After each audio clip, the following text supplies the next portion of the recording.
So, there we go. Excuse me, frog in the throat, not a brilliant start. Oh, phone's on. Terrible, let's switch that off. Could have done that without telling anyone, without ruining the magic, but, you know. You have to have a degree of honesty in these things, I suspect.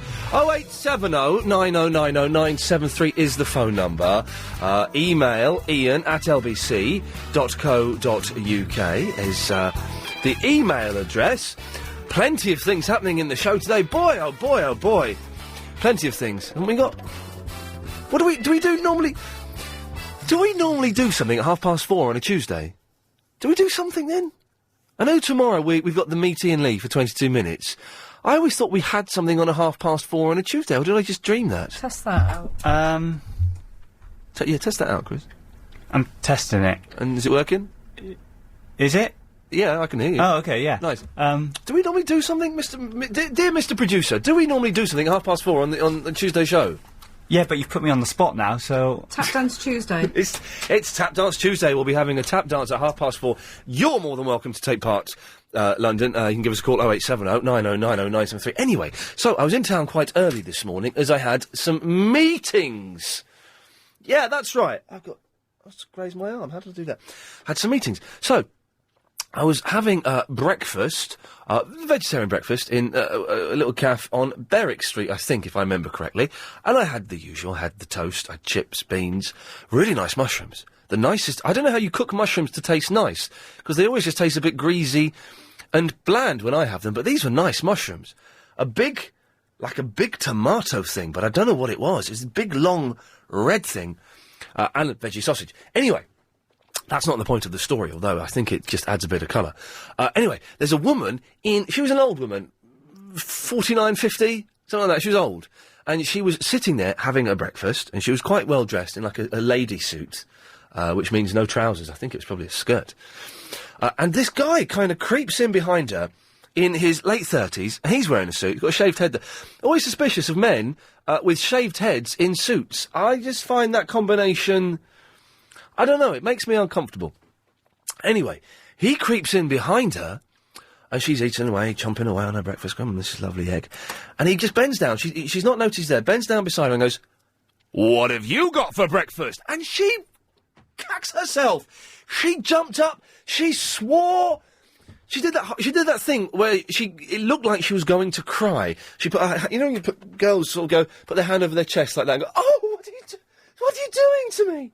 It was like that. Horrible. And everyone sort of looked around, and it dawned on me, that was a surprise. And all surprises, and I don't know if you agree with me on this, Anthony, but all surprises are rubbish. Yes, they are, aren't they? Have you ever had... Oh, you're in a very calm mood today. Have you ever had a surprise that was any good? No. Of course not. Surprises are dangerous. They're useless, they're scary and upsetting, they're dangerous, waste of time, generally disappointing, and my producer agent Chris, when I was talking to him about this over my jacket potato I had for lunch, yeah, it's funny how that survey's been done in the canteen, we're back to one veggie meal and no pudding. Surprise. This is a surprise. Anyway, over the jacket potato, which will be the second of about 8 I'm going to have this week, can you eat too many jacket potatoes? The most I can eat a day is 2. Well, I can have 2 for a meal, but can you... Well, basically, here at LBC 97.3, in the canteen, the veggie option is a jacket potato. Oh, look! Surprise! They've got jacket potatoes in today. Again. But I was wondering, if I have a jacket potato every day for a year, is that bad for me? I was going to say no, because... Okay, you're saying no. But that's just your instinct, that's not based on scientific fact. No. Okay, good. Well, if anyone knows, 0870 9090 973. Anthony, stop distracting me, because I was talking to you about something and you've distracted me by whittering on about potatoes. Okay, go on, Karen. What was I talking to you about before that? I don't know. I can't remember. James, what was I talking to Anthony about before he started talking about potatoes? You expect me to eavesdrop on other people's conversations? I certainly do, yes. That's why he's asking. Well, you could have told me that before. Do you not, James? Are you honestly telling me you don't eavesdrop on other people's conversations? No, No, Your Honour. Oh, that is such nonsense. Surely, one of the great joys... I'm working in an office, OK? When we come to LBC, there's an office downstairs. One of the great joys of being in an office is that you can put headphones in to pretend you're listening to something on the computer, but really, you're earwigging what James O'Brien is whinging about today. Well, yeah, I suppose that is a possibility. Surprises! I've remembered. Thank you, James. So, Anthony, surprises are rubbish. This old woman nearly had a heart attack. Ah, this was it, I remembered. Agent Chris threw new light on it. What? Who's at a plate factory? Not me. James. It's not a plate factory, it's a cab. OK, fine. Anyway, I'm going to get this out. Agent Chris told me, if you have a big surprise, like someone says boo, and it makes you jump, your heart, now get this, skips a beat. Does it? Well, now... Does it? I don't know. Sorry, James? Sounds like a song to me. My heart skipped a beat when I saw your leg had fallen off. But is that medically true? And if that happens, that's got to be bad for you. Yeah. Well, I dare say it can't be good. It can't be good for you. 0870 9090 973. If anyone can throw light on that. James, what can I do for you? No, it's what I can do for you. Oh. You're a very giving person, Ian. I like to think so. I like to think so. All of the time, the only thing that I hear coming out of your mouth is, what do you want to talk about? Well, today, Ian, yes. The tables have turned. What do you want to talk about? Oh, he's turned the tables on me. Well, well, I wanted to talk about surprises, James. That's why I've introduced the topic. That's today's show. OK, well, what do you want to say about surprises? Well, I've just spent 9 minutes setting it up, James. This is how it works. I've been listening. You've removed the curtain and you can see the tiny man operating the controls now. Curtains? What curtains? Are they lamp curtains? Oh, oh, dearie me. Moving on swiftly. Moving on very swiftly, Anthony. Thank you. That's right. Can I ask a question to your listeners? I don't see why not.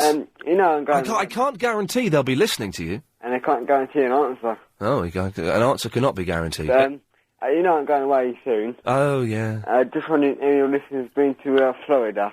Florida? Now, that's near America, isn't it? Yeah, I'm going to International Drive. Just wondering what it's like down there. Well, it's they have lots of hurricanes in Florida. Yes, I heard that. I don't live near now. Hurricanes aren't good.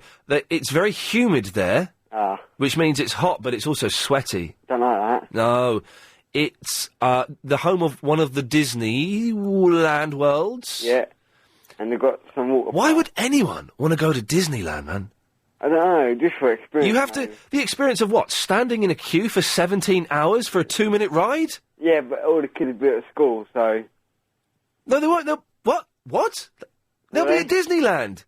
Yeah, no, but... Oh, no, dirty common kids, what they do is their families, they bunk their kids off school... As normal. As normal, and they take them to Disneyland because it's cheaper then. Yeah, what's the point of queuing up, like you said, 17 hours just for a 2-minute ride? What? Just like a 2-minute ride. 2-minute rides, yes. I bet it's Pirates of the Caribbean rides. So what? Where'd you go last year? Where's your last holiday? The last holiday was with Agent Chris to Alicante. Alicante. Yes, no swimming pool. No, what else on today's show? Just surprises or... Well, we're talking about surprises. Ask Anthony who's gone down the dump. Sorry? Ask Anthony who's gone down the dump. Ask Anthony has gone... Well, hang on, let's try. Rob, have you got a question to Ask Anthony? Surprisingly, no. Yeah, Anthony, it's gone down the dump, that feature. We may be talking about Lloyd Grossman, and we may be talking about fivers. Pardon? Yeah, that's got you excited, isn't it? Yeah. Ian. Yes, Rob. I really wanted to apologise. So I owe you an apologise. Oh, he's going to owe me an apologise. Okay, let's hear this. Apologise, because I don't listen to the 3.5 hour, 3 till 6:30 Ian Lee Wireless show on the radio, because I'm working. Oh, God, shame on you, Rob. Sorry, mate. Lovely show, gotta go. Apology accepted, thank you for being so polite. Bye. Good lad, there we go. He was nice, wasn't he? Yeah, I was going to say, he could have bought a portable radio, a little handheld one, maybe. Should have come back with that. Of course he could have bought a little portable. But he went, so I couldn't say. He's at work, I wonder... Oh, look, there's a cricketer getting kicked in on Sky News. Who? There's a cricketer getting kicked in badly on Sky News. And we don't condone violence on this show, Anthony. We don't, so we're going to get that straight away. He's back. Anthony, thanks for calling. Yeah, see you later. See you later on. Bye-bye. There we go. Nice lad. 0870 90 90 973 is the phone number. Wow, we've like fired off a million topics then. Suddenly we're talking about Disney World Land. I don't know what the difference is. And why would anyone want to go? No one likes surprises, do they? And why do they only have jacket potatoes downstairs? Probably a little bit exclusive, but that's the way it works sometimes. Time now, though, to get the LBC 97.3 travel news with Amanda Redmond. News just coming into his head. Ah, yes, 0870 9090 973 is the phone number if you want to take part. Leon! Hello, my friend, how are you? Do you know what, Leon? I'm all right. Good, I'll tell you, I'm all Ian lead up at the moment. What does that mean? Well, I told you last week I've been downloading your premium podcast. Oh, yes, well done, good work. And I've listened to 30 of them so far. In a week? Well, yeah, during the day, night time and stuff like that. I don't know what to talk about. I don't know what subject you're on. That's insane. That's more me than I could. I don't even like listening to me for more than 5 minutes, and you've gone mental. Well, I was going to phone up Norris McWhirter, see if it was a Guinness Book of Records. Yeah, it turns out he's dead. I know, I did find that his phone was engaged. But anyway, Disneyland, World, Paris, whatever it is. Yeah, which is the world and which is the land? I think land's Florida, world's California, is it? Okay. Anyway, I'm barred. What? You're barred from Disneyland World? Well, not just World, I'm barred from Disney Worldwide. Where's that one? No. That's you mean all of them? The shops, the lot, yeah. Why? What happened? Did you get into a fight with Mickey or something? Very, very close to that, actually. Here we go. The one in Florida. Yes. And, this is back in about 1991. Right, it's a good year. Good year. And they, the hats that used to pull the string and the hands used to clap. Do you ever remember those, the caps used to wear? Yes. Yeah. So the hands would go above your head, yes. That's it, that's the one. So anyway, I was doing that, I had one of those, and Chip and Dale. Oh, God almighty. Kept pulling it all day. On your head? On my head. He followed me around the park, just pulling it. What was he doing that for? Well, I don't know. He speaks in a squeaky language. I couldn't quite understand it. Yes. So anyway, I did say to him, I said to him, Chip, you do that one more time. I said Chip then, by the way. Yeah. You do that one more time, I'm going to do you. I was only 14 by the time. Oh, okay. But so you warned Chip that you were going to do him? Yeah, I did warn Chip that I was going to do him. Yeah. Dale didn't have a word to say. Dale was frightened, but and I beat. Well, Dale is famously a bottler out of the two of them. Well, yeah. I mean, I gathered that from when he sort of ran away when I decked Chip. Yes. But I got thrown out of the park, and apparently I'm barred from Disney Worldwide for beating up Chip. Well, did you lay a punch into him? Oh yeah, a couple. Oh God! Well, we don't condone violence, but it sounds wicked. No, I don't. I mean, I was 14 at the time. I was a bit of, it was a bloke. It was definitely a bloke. Yeah. So, but I thought I'd let you know that. And how do they? What? So, is there a picture of you on the gate of every Disney World land? Well, this is what I thought. I've gone into the Disney shop in Lakeside, and they've never chucked me out of that. Right. Okay. So I think because I've grown up a bit, I've got a beard now and a bald head. They might not notice me. I reckon it's worth sneaking in there one day. Beat Chip up again. Well, get Dale this time. Yeah, I might have a go, yeah. Do Dale over, for God's sakes, bottling it like that. Yeah, I'll have a go at Dale then. So. All right, Leon, thank you for that. Cheers, bye. Good lad, there's a nice fella there. Nice fella, violent fella. Let's not make light of violence. That is bang out of order. 0870 90 90 973. Tony's in the West End. Hello, matey. How are you? I'm all right. Oh, jolly good. Right, a couple of things. Yes. Closely related to each other. Oh, that's good. Go clear your throat. Good lad. Yeah, well done. Yeah, Thank that'll you. be all love. Yeah, take the money. Bye. Nice. I went to Disney World as a surprise. Yeah. It cost me $6,000. It is one of the most amazing adventure holidays I've ever been on. Right, hang on. Well, hang on a second. How was it a surprise? Well, it was a surprise when I got the bill for it. Oh, right, there you go. Yeah, $6,000. That's ridiculous. No, it's not, because I had a budget of £3,000, and I thought, well, that's enough. And when I got there, and I realised that there was all these belt smart places where you could go and buy Levi's and trainers and suitcases to bring it all home in, I couldn't stop myself. So hang on, I'm confused, Tony. You're a man full of contradictions. You're saying that you budgeted for $3,000. Yeah. It cost you $6,000. Yeah. But that's all right. Well, it's all right that you went double. Yeah, but I was seduced.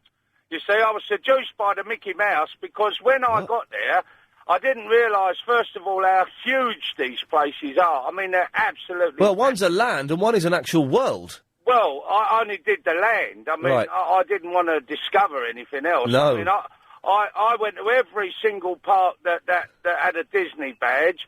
I went to Wet and Wild, and I've done Busch Gardens. Steady on, yeah. It's just absolutely amazing. But how are you... I tell you, I don't understand how you're happy that it cost you £3 more than you thought it was going to cost. Well, that was the surprise bit. But you're all right with that?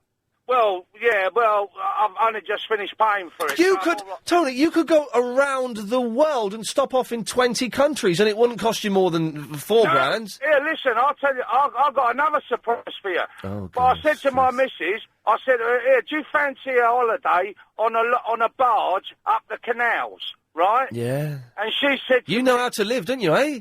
No, listen, no, don't be cheeky, monkey. And I said, fancy it? And she said, no. She said, I'd like to go to Mauritius instead. Yeah, well, of course. I'd rather go to...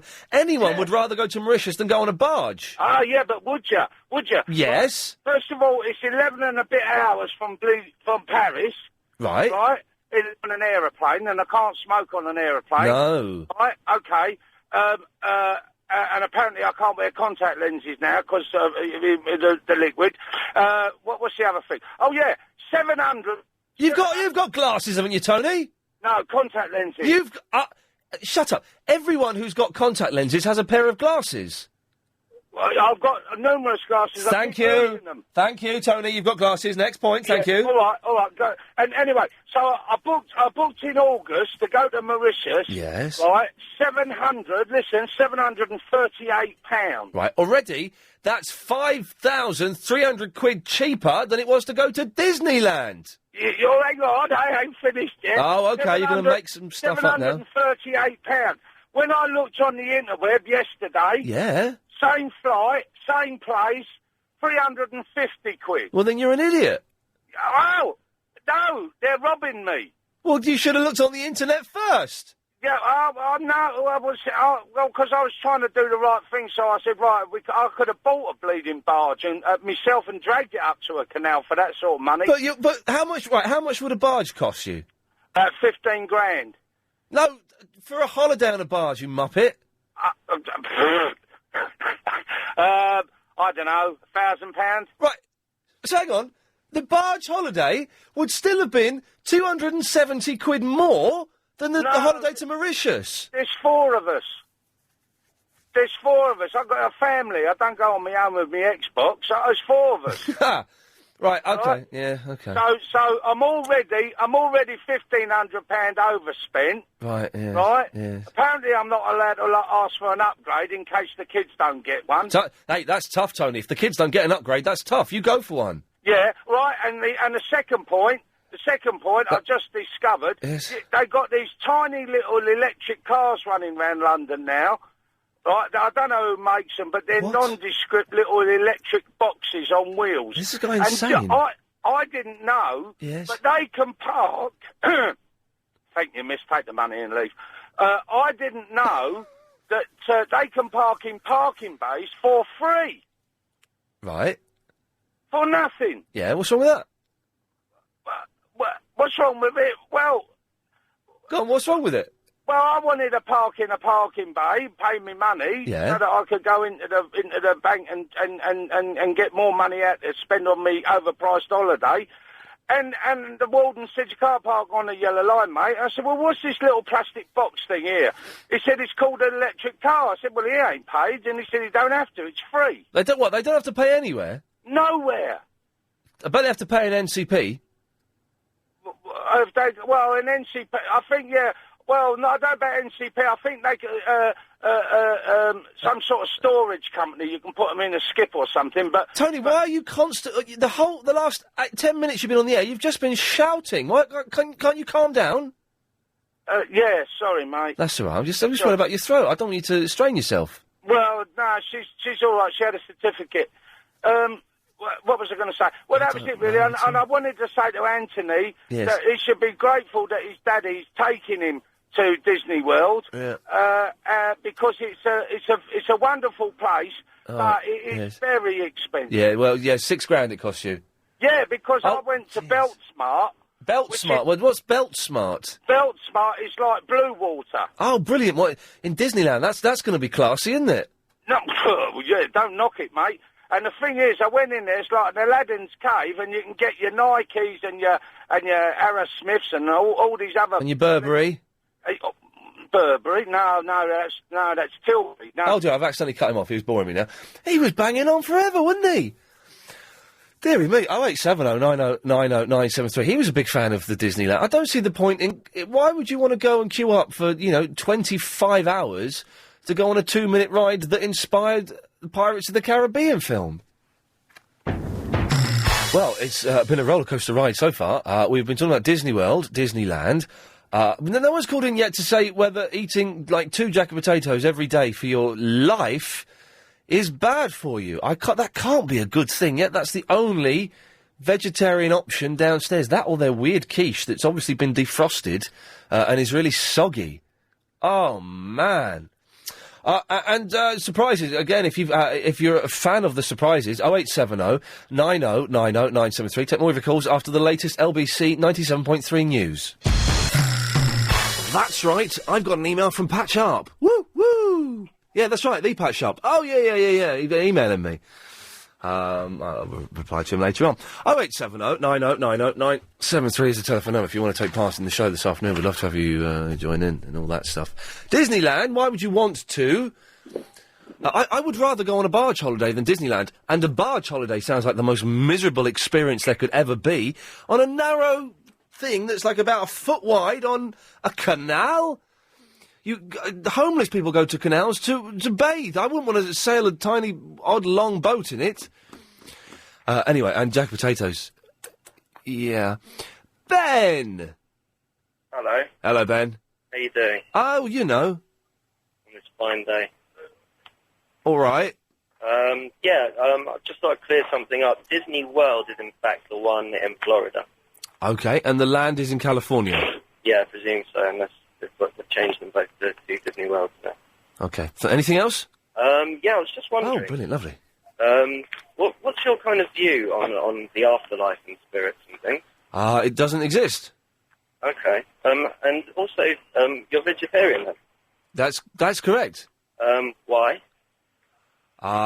What's your view on the afterlife?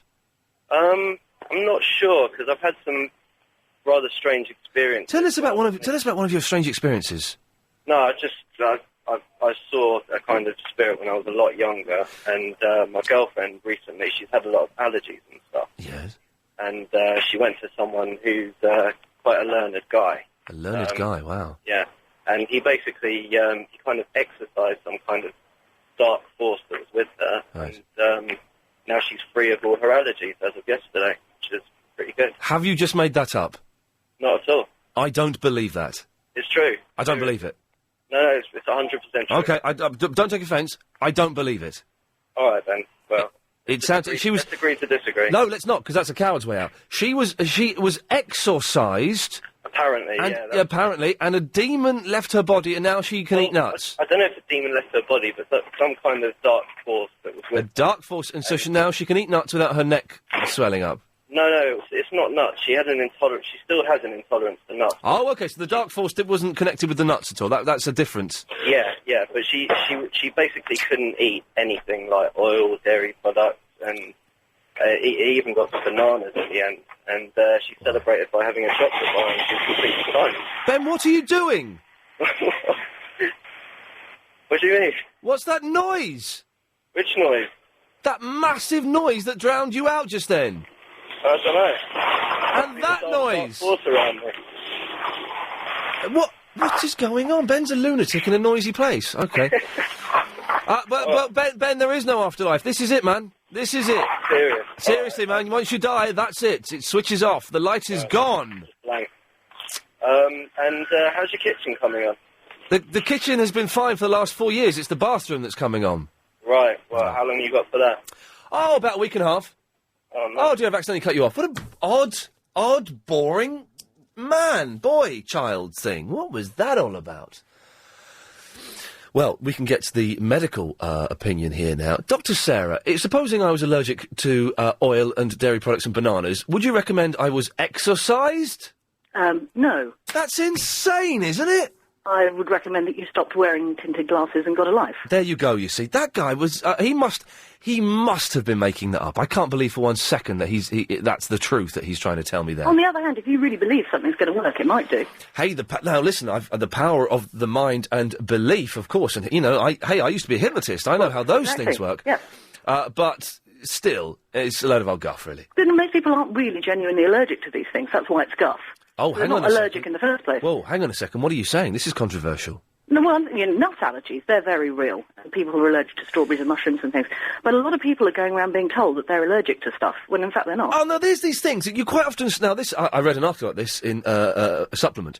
The health shops, when they say, come and be allergy tested, that you go in and you get a big list, a list of about 200 things that you're supposedly allergic to. Yes. But it's all just a load of nonsense. Well, it is, and those things you do hair clippings, and hair is all just dead protein, so you can't possibly tell anything from that. Is it true there's no DNA in a fingernail? Correct. Wow. Or hair. Yeah, fine. There might Or be hair. DNA under the fingernail. Oh, nice one. Wicked.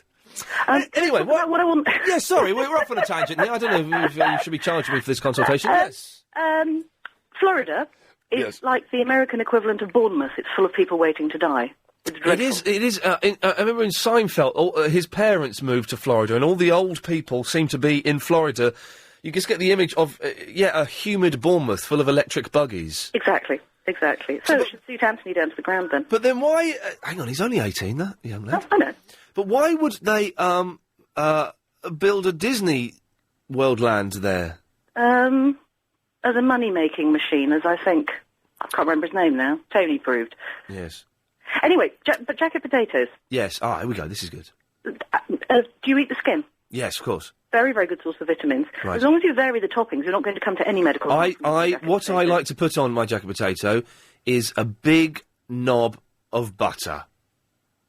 Have you had your cholesterol checked? I had it checked about 6 weeks ago, and I'm all right. I'm below average. Oh, you lucky thing. But does that mean though that I can eat a big knob every day, or and I won't die, or yes. by really forever? You can, and pity me because I can't because I've got high cholesterol. Nice. Well, there you go. I'm sorted. And surprises. Yeah. I can't stand surprises. They're so they're always disappointing. No, actually, I take that back. I've had 2 nice surprises in the last 2 days. I got a 50 quid check off the premium bonds, but you could argue that's not really a surprise because I knew I had the premium bonds in the first place. Well, yeah. Now, is that a surprise? I suppose it is technically, but I would like to know about these things happening. You know, I don't think I'm going to put a blanket ban on all surprises. Well, and then yesterday I had a telephone call said won a competition. Yeah, but had you really won a competition? Yeah. You sure it wasn't one of those... No. You've well done. You've won a holiday abroad. I won a spa day, actually. I have won holidays in the past. Have you? Yeah. You don't have to enter things. That's the trick. But what things do you enter to win a holiday? I won an entire honeymoon once. Wow, fantastic. No, that was bad. Because actually I'd have called off the wedding. But because... What? Yeah, it's a long story. But I probably never would have got married if I hadn't have had the people who I won the honeymoon and wedding off kind of, shoving me along. So hang on a minute. You won a honeymoon and you won a wedding, and that's the only reason you got married? Not the only reason. You didn't love the guy? He was my oldest friend from university. It was a mistake. So you're not with him now, are you? I'm not with him now. Not with my second husband either. Oh, blimey. So are you on the look for a third? I've got chap who lives with me. Oh, living in sin. We're debating getting married. And you're entering as many competitions as you can to try and win another wedding. Another wedding. Because you're too tight to pay for one. Well, you're kidding. After the last 2, I'm broke. Wow. After the last 2 divorces, I'm broke, more to the point. But, hang on, but you shouldn't be broke if you're the lady. Oh, yeah, well... Anyway, let's not get into the politics of that. But so you hate surprises? Yeah, but your heart doesn't stop. Oh, this was Agent Chris's theory. Now, bearing in mind... It might do. If you get a really bad fright... He says it skips a beat if you get a surprise. It might do. Like when you have loads and loads of coffee. Yeah. What? When you have loads of coffee, sometimes your heart skips a beat. You are having a laugh. No, you were feeling terrible when you were all over caffeinated, weren't you? Oh, yeah, exactly, but my heart wasn't... Hang on, how does if a heart skips a beat, then does it just have another beat? Does it go to the beat after the beat it skipped? It'll either put in an extra one... Yeah, or it will miss one. But so if it, by missing one, it means boom, boom, boom, boom, boom, boom, boom. Very good. There you go. I must tell you about something else. Oh, go on. I bought the most brilliant album yesterday. Yes. Of bongo music. Oh, fantastic. Have you got it? Is it? I can't remember what it's called. Is it the Bongo Bitches? No. Oh, they're good. I'll have to look out for that. Yeah, it's a good one. It's just hot ladies playing bongos. I've just made it up, but I'd go and see them live. I would go and see those at the Forum. Idea. It's a great idea. I'm going to. Topless Bongo Bitches. Oh God, yeah, said in a posh voice. It's nice. No. What's you don't know what yours is called? I can't remember. Well, I'll email you. Let me know. Yeah, I will do. It's absolutely brilliant. Sarah, thanks for that. All right, speak soon. Bye bye. There we go. Julian. Hey, Ian, how you doing? I'm all right. Yes. Good. Yeah, do you know what? Florida's bad enough, yeah? You sound a bit miserable, mate. I'm writing, I'm trying to concentrate on writing and listening. I was really what are you writing? You're going to live forever. Who's going to live forever? You are, because apparently you're going to live forever because you eat the skins. Apparently so, yes. Yeah, you got me lost in your conversation, but I thought that's well worth highlighting. What are you writing, Julian? I'm writing a bit of a children's book, because I've done some comedy stuff that I'm hopefully going to go tonight and do, but I might bottle it. But where are you going to go and do it? I've tried to book a space at the Live Bar in Greenwich, so... Oh, don't bottle it, man. Just go up and do 5 minutes. It don't work. Don't work. If it doesn't work, go and get drunk. That was what I always used to do. Yeah. If it worked, I would always go and get drunk. But hopefully, like... Do a bit now. Do a bit of comedy now. Come on. Come on. No. Julian, come on. Julian. I want to tell you something about Disney. Julian, tell us a joke. No, it's not really jokes. It's just me ranting. I'm trying to think. Let me see if I can remember the first joke I ever wrote. No, there's nothing really clean about jokes anyway. No, my first joke involved seeing a sign outside a church hall that said "Come for coffee," and I couldn't tell that on the radio. What was the other? Exactly. Do you see the problem? Yeah. Anyway, say, Euro Disney. I got taken when I was at college, right? Yeah. And it rained. The best free rides were shut. Yeah. Entertained myself. I went to McDonald's and got drunk. Because they serve beer with extra value milk. The Continental McDonald's sell booze. Yeah, you get like a Kronenberg with extra value milk. So I had a meal, and I drank about another 8, and all the girls from my class laughed because I was drunk. And I've not been to McDonald's. I remember. How old were you? I was 17 then. I'm 24 now. Oh, okay. I was at college. I remember getting drunk on a school trip. I don't condone it. It's bad. Don't do it. But I remember going to see Antony and Cleopatra and going to a museum or something before that in London, and I was steaming. But when you sit there in the theatre and you're steaming, you're going to need to get up and go to the toilet. You need to have a wee, but the thing is, you're so drunk, you don't care. Exactly. So hang on a minute. Once you get into a Disney, you then have to pay for the rides. No, we didn't have to. But there was nothing worth going on. No, it's all I was just thinking, what would be really good is if I'd had some acid before I'd gone in, because it was all a bit like, whoa. Yeah. But the weather, it was all gloomy. I mean, thank God they didn't build one on the outskirts of London and they did it on the outskirts of Paris, because they can keep it. Do you know what I mean? I'm watching Chris trying to type on the screen the word Shepperton. He's got get this. Sheppertan. Shepperton. That's the one. Yeah, that'll do. Julian, thank you for that. Thank you. Good work. There we go. 0870 90 90 973 is the telephone number. You can email. I keep giving the email address out, but I'm not getting any emails in that are worth reading. So stop giving it out, I think. It's time now, though, to get the latest LBC 97.3 travel news with Amanda Redman. On the M20... So we head over to Mark, who's in the Blackwall Tunnel. Hey, Mark. Ian, how you doing? I'm fine, Mark, yes. I'm not in a good mood, You're not in a good mood? No. Oh, mate, what's wrong? Listen, I'm getting married this weekend. Okay. And I've been buying drinks for the past 2 months. Guess what? Do you love her? Of course I love her, Ian. Does she love you? Yeah, she does love me so much. Okay. Well, that's what she says anyway. That's what she says. Hey, we've all been lied to by women before, haven't we? Yeah. And Mark, dig this. We've all lied to the chicks as well, haven't we, eh? Wink, wink. Good boy. Anyway, guess what? What? Some muppet head had to go and empty the garage where all the drinks were loaded. So hang on a minute. What? You bought a load of booze? Yeah. You put it in your garage? Yeah. And someone's emptied it? Yeah. They broke in. Oh, no, they broke in and stole it all? Yeah, they stole it all, so I'm going to buy everything all over again. Why? What I'm asking is now is if anybody saw any van leaving, I can call the address, somewhere in Edgware. Somewhere in Edgware. We'll just not go too specific. Yeah, just somewhere in Edgware. Because if you give your address out, people know that you're going to go and buy some more booze, they'll break in and steal that. I know, so I'm not going to say where it is. So it's just in Edgware. They should call you. So if anyone saw... okay, this is like... Hang on a minute. I can make this all a little bit official. Let's turn this down a little bit. Hang on. Right. So, Mark. Yeah. Crime Watch Music, it's good, isn't it? Right. So, what date did this happen? This happened yesterday about 7 p.m. Yesterday, about 7 p.m. Yeah. In the Edgware area. In the Edgware area of London. What, did you see any clues? Yes, the clues I was given is that it was a white van. A white van. Who gave you this clue? Neighbours that were looking from the window. Neighbours who were too lazy to get involved and stop them, yep. Because the neighbours said they were scared to get involved. Yeah, neighbours... well, they shouldn't be scared. What did they steal, Mark? They stole 28 cartons of Guinness. 38? 38 cartons of Guinness. Truth. All imported from Nigeria. Yeah, oh, Nigerian Guinness, yes. Yeah. We all know what that does to a gentleman, don't we? I know, yeah. Good boy. You need that on your wedding night. As I'm getting married, because I need to release everything. Anyway, apparently, it's true. About 44 bottles of Moet champagne. 44 bottles of Moet champagne, yes. Yeah. And I think about 2 cartons of Coverso and loads of Coke and Fanta and Tango. Tango went missing. Jeez. Yeah, Tango and Coke. Two cartons of what? Moet. What? No. 2 cartons of Coverso. What? Coversier. Oh, Courvoisier. Courvoisier. Is that how you say it? That's like a... Look, I am an African man. No, that way, don't laugh at me. Huh? I am a Nigerian, you know? Steady on. Okay. Courvoisier. No, what is that? That's like a liqueur. Is that a brandy or a liqueur or something? Cognac. Looking at you, Helen, as though you're a boozer. I don't know, heavy boozer.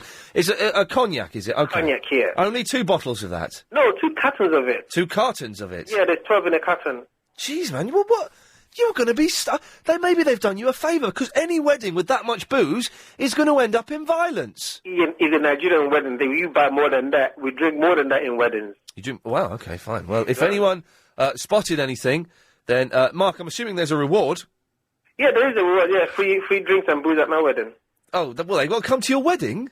Yeah, they have to come and get their reward, which is free. I hate weddings. I've just had my aunt on the phone before I came in to do the show, telling me that I'm going to my nephew's wedding in Gloucester, and telling me I had to stay the night. I told her to go. Yeah, trust me, Nigerian weddings are way different and fun. Oh, really? Trust me, yeah. What's different about a Nigerian wedding? You see, the normal wedding in the UK, the night before they go for the hen night and stag night. Well, I don't know if they do. I don't think they do that anymore.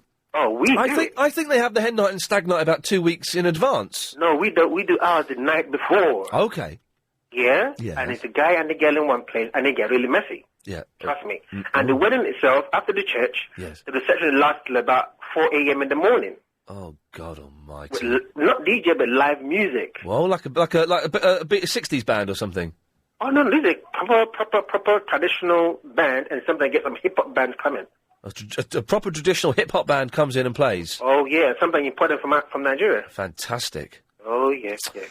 Well, Mark, I look forward to the invitation.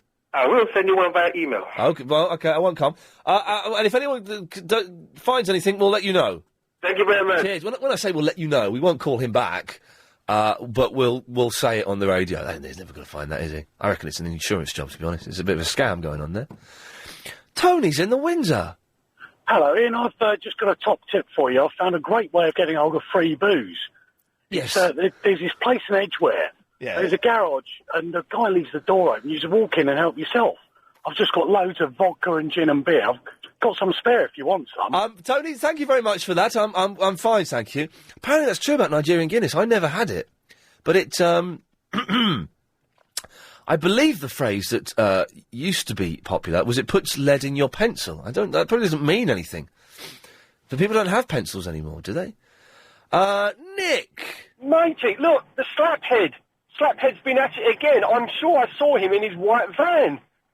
What? Driving off with the Moet and the Courvoisier in a carton. Oh, well, you've spotted someone's... Slaphead. What Slaphead? The Slaphead that was on the previous Crime Watch. Oh, I do. He's done it again. I apologise. Yes, the Slaphead that we bigged up so much that was DC Rav. Oh, well, yeah, of course he is. He's a dodgy sort, that Slaphead. He's gone for the Moet this time on the Courvoisier. Yes. What is Courvoisier? Courvoisier is a 5-star brandy. But what? Brandy's rank, isn't it? I hate it.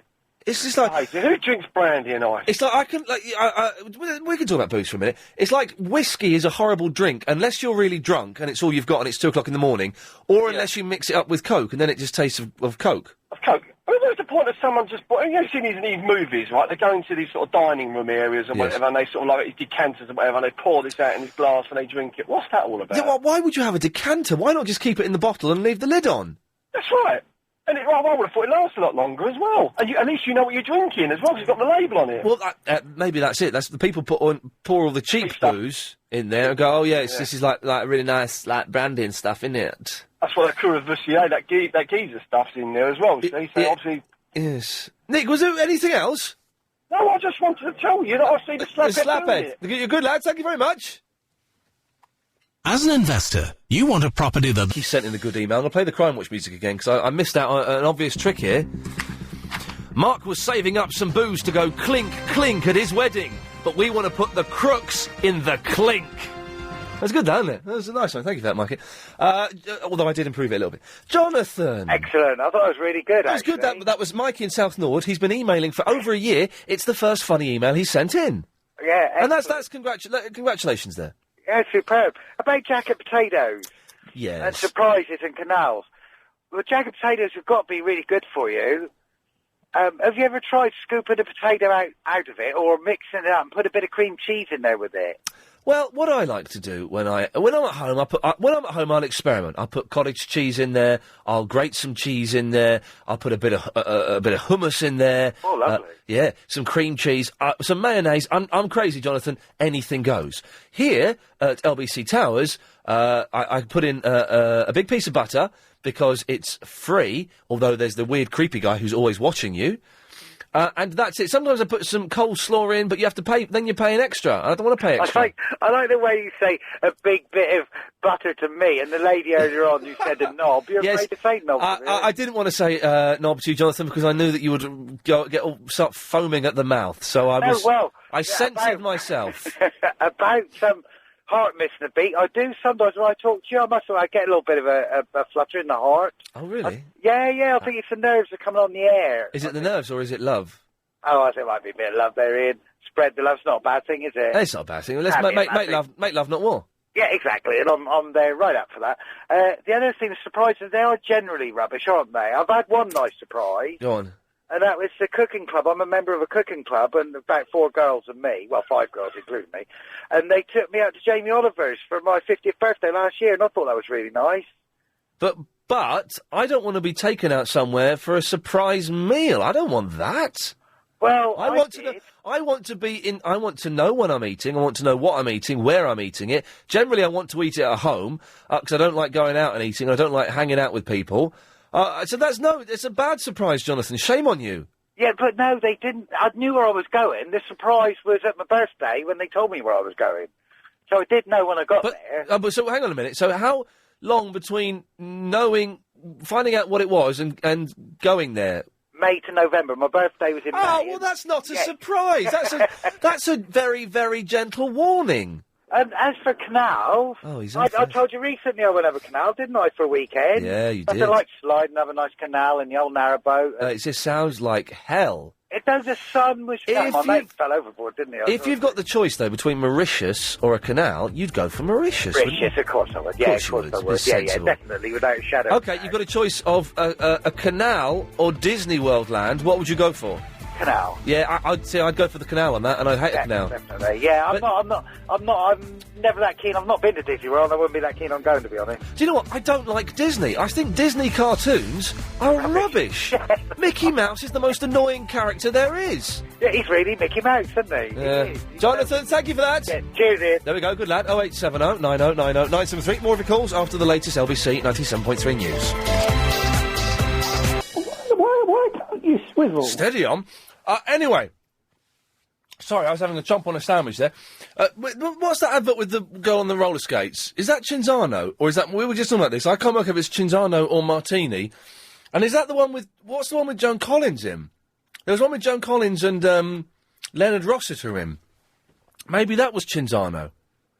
I don't know. 0870 90 90 973. Tell me. And also, in the one with the girl on roller skates... and in a Who song, and in a Monkees song, there is the line, anytime, any place, anywhere. And Helen, behind the glass, has very astutely pointed out, and this has bugged me over a period of time, what's the difference between any place and anywhere? Is there a difference? It's the same thing, isn't it? It's just a thought that you may or may not like to ponder. I don't know. Other things we've been talking about. We've been dissing DisneyWorld Land. Really have. It turns out it's rubbish. It's never appealed to me, even as a kid. I think it appealed to me for about maybe 5 seconds when I was 8. And then it sounded horrendous. Expensive and big queues. Oh, it sounds like an absolute nightmare. And also surprises. Suck after I saw a woman today being given a boo surprise. What are you eating there? And this woman nearly died. And it dawned on me, all surprises are dangerous, pointless, and ultimately unsatisfying. 0870 90 90 973. Tallulah! Hello, you. Hello, you, Tallulah. It is very dangerous.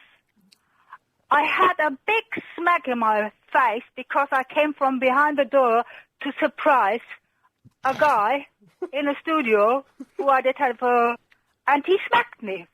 He smacked me in my face so hard that I never ever forgot about it, and I never ever tried that one again. Are you sure he didn't know it was you? Oh, he had a heart condition, and it was just a reflex to defend himself. To stop himself having a heart attack, he smacked a woman in the face.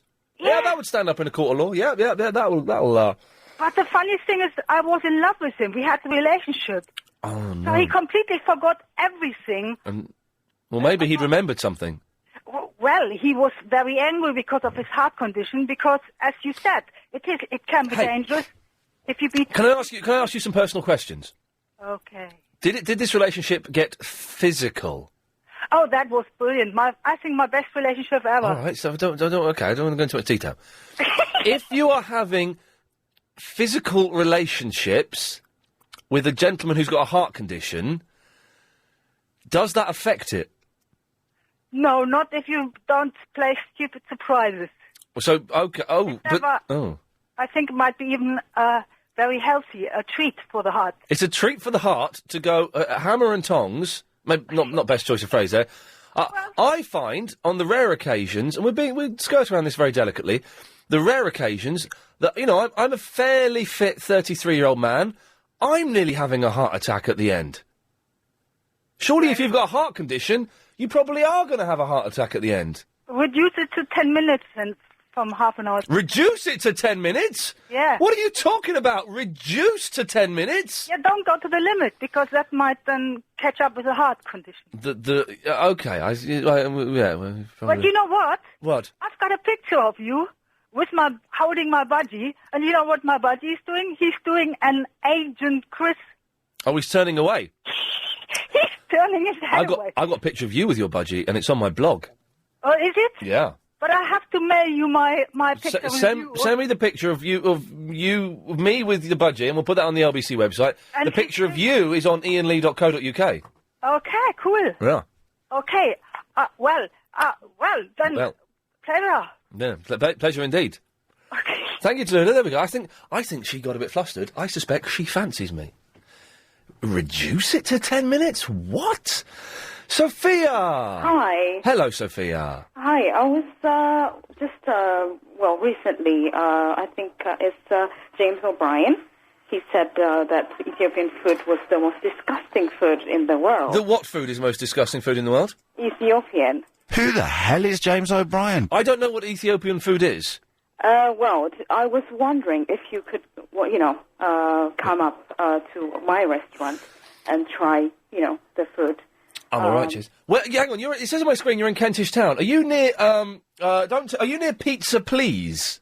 No. Do you know the Forum in Kentish Town? I know the Forum in Kentish Town. I may be going to see Sparks there next week.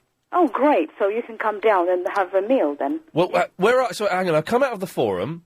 It's like the fork that one's taking you through Fortis Road, and the other one is going to Highgate Road, I believe. Yes. So we on Fortis Road. Okay. So it's called the Queen of Sheba. Okay, hang on, this woman's just phoned Chris, this woman's just phoned up to plug her Ethiopian restaurant.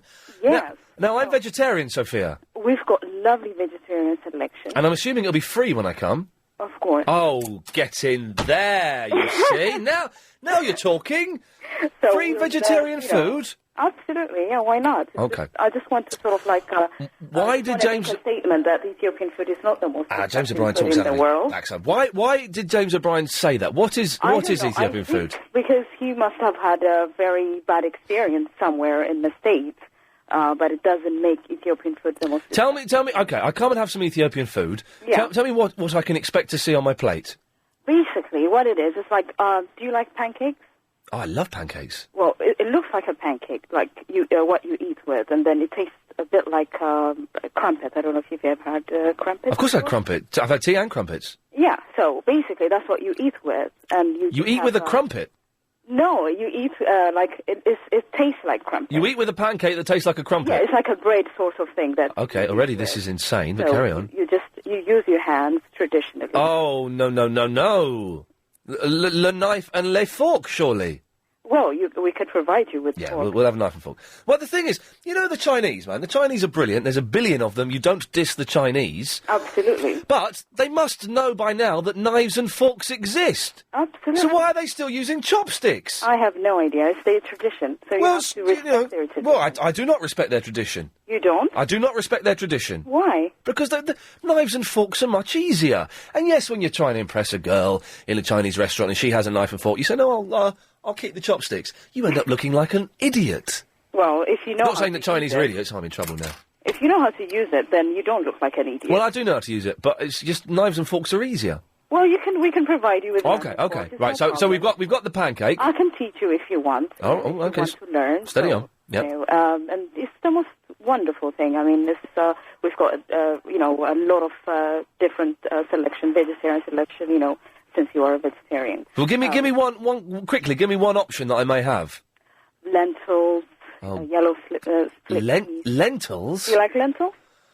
Well, yeah, but Well, that kind of stuff. everyone has lentils. Whole bean, carrot, you name it. I mean, A whole bean carrot. God, so it's like, I mean, I can't sort of like explain it. Okay. You have to come and... Well, Sophia, listen, I may pop down there at some point. Thank you very much. I ain't never going. 0870 90 90 973. Kevin? Hello. You're driving. Listen, I've muffed up the timings. Can I come back to you in about 3 or 4 minutes? Yes, great. Are you sure? I'm positive. Good lad. But I'm really hungry now, lentils and carrots. Oh, yeah, lentils and carrots. That sounds tasty, doesn't it? Yeah. Speak to you after this, Kevin. Thank you. 0870 90 90 973. Clark, who is Chinese, and came on the show to improve his English. His English was better than mine. Has emailed in. Interesting point about chopsticks. I think knife and forks are stupid. Well, maybe you got a point. Forks are weird, aren't they? It's a weird thing, a fork. Anyway, Charles Kennedy has just finished his really long speech at the Lib Dem. Have you ever been to a conference? One year I had to go to the 3 main party conferences. Oh, God almighty, they're the dullest things in the... Well, I'm saying that as though you wouldn't be able to guess that. The dullest things in the world. Party political conferences. And I was just saying that Charles Kennedy, obviously he's sobered up now, he's cleaned up, well done. But he should have come out on stage with a glass of cold tea, so it would look like whiskey, and just rolling all over the place. And just started off pretending to be booze, and only joking, I'm sober now, so up yours.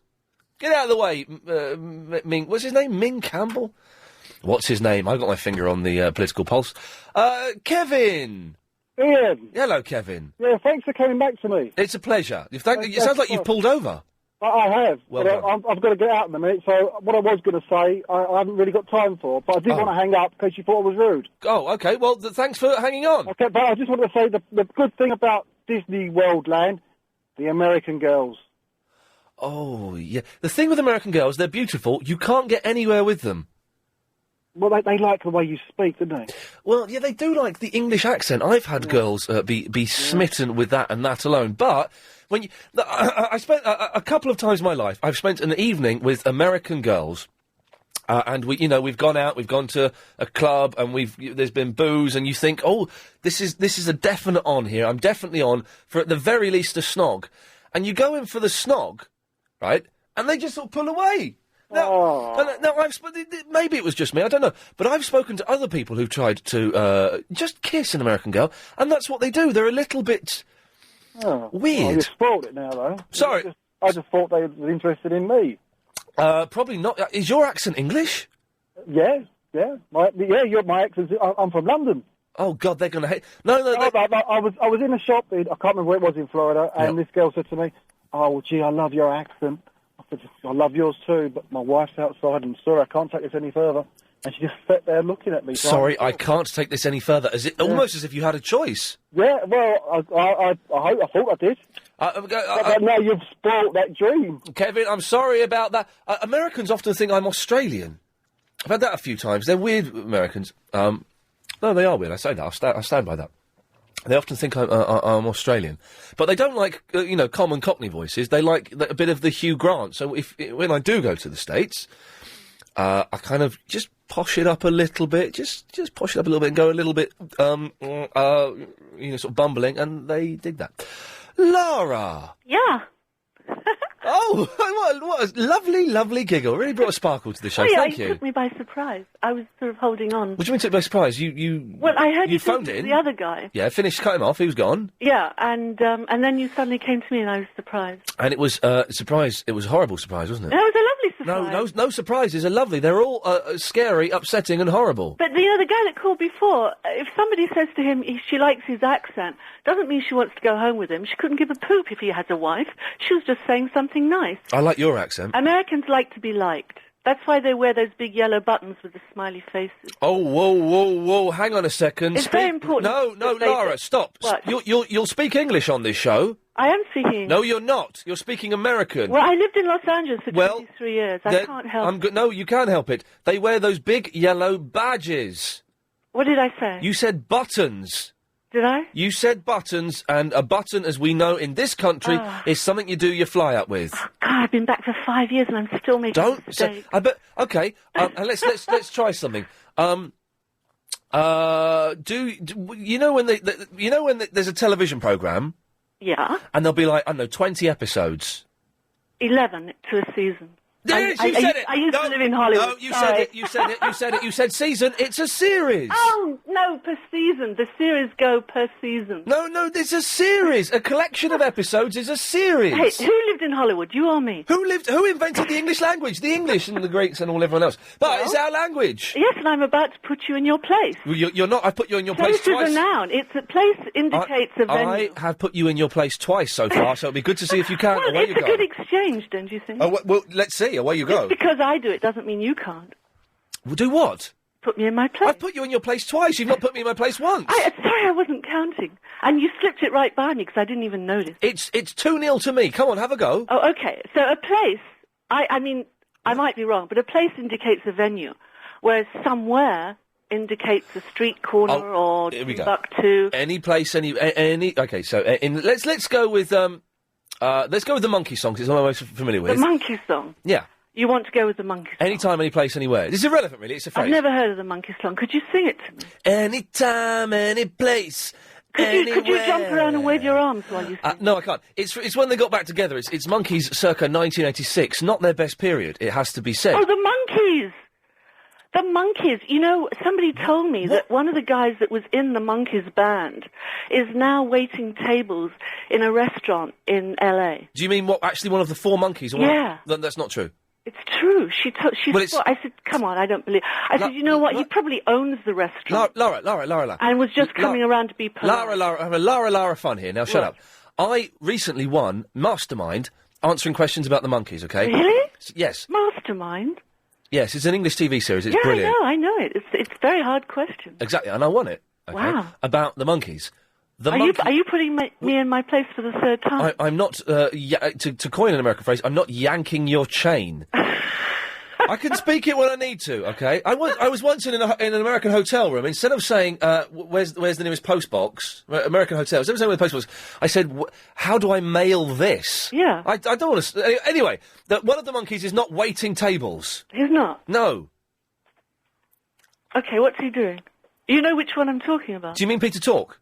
I don't know. She just said one of them. I think... Well, none of them are. I think the sort of pretty one. Davy Jones? No, not that one. Mickey Dolenz? No, not that one. There's only one other, isn't Mike there? Nesmith?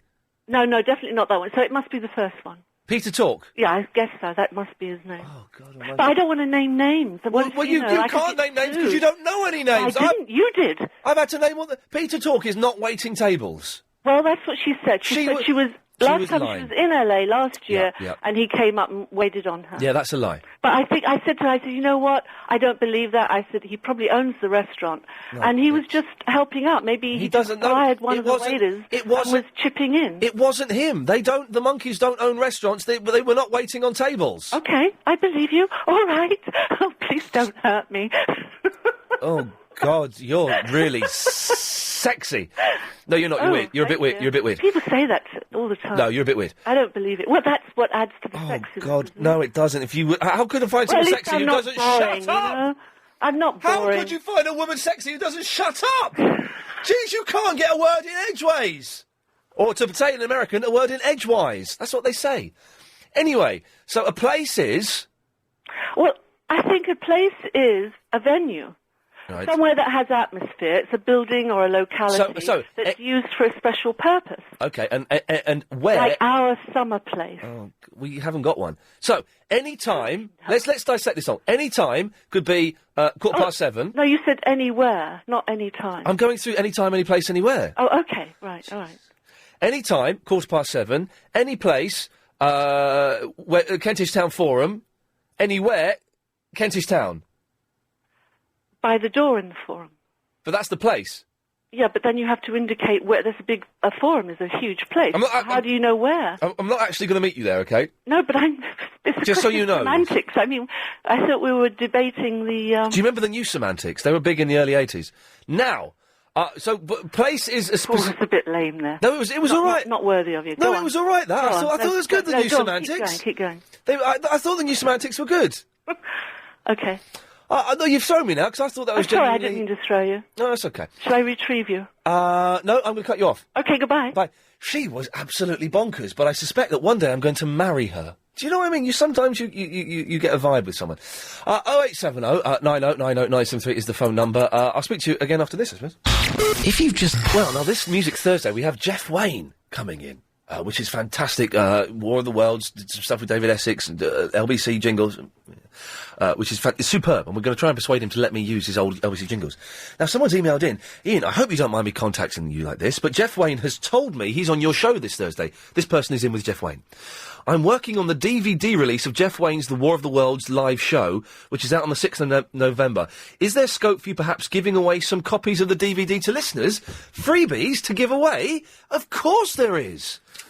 Superb stuff. 0870 9090973 is the phone number. We'll take more of your calls, I think, after this. It's Claire, Travel News Now with Amanda. We're watching the satellite data for you. Steady on. So, flirted with a mad woman who lived in America for 23 years, who was bonkers, but we've all decided quite sexy.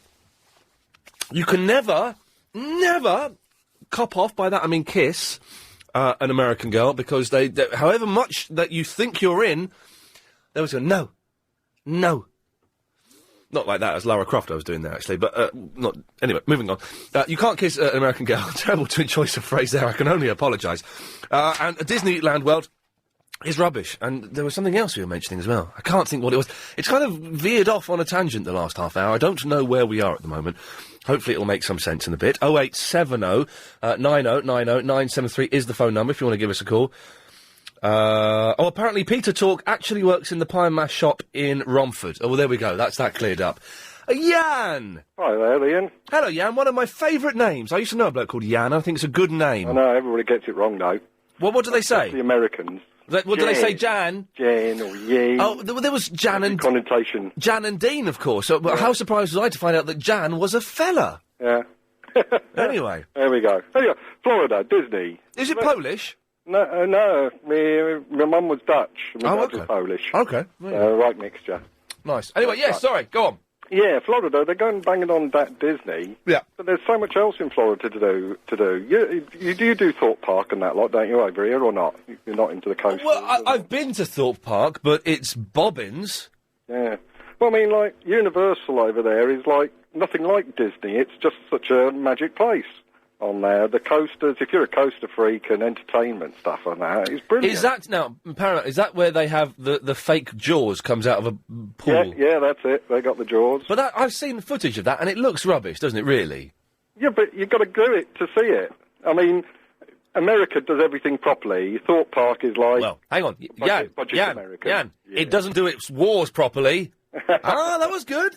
Yeah, well, we joined it as well. Yeah, exactly. We muffed that one up, totally. Anyway, but, so you're saying that, what else do they have at Paramount, then? Universal, they got the Shrek 4D. Oh, 4D? Right. Yeah, 4D glasses. What's 4D? 4D, where things throw at you at the audit, come out you. But that's 3D. No. You got 3D glasses, and the 4D is like all the seats move and all the stuff. Oh, so they made it up, okay, and like bubbles, and they got Muppets 4D, and they're going over in October because they got the Fright Night where they close the park at 5:30, and then they convert the whole park into a monster horror park, and you got like Texas Chainsaw Massacre running after you, and basically to scare the life out of you. Have you seen the film Texas Chainsaw Massacre?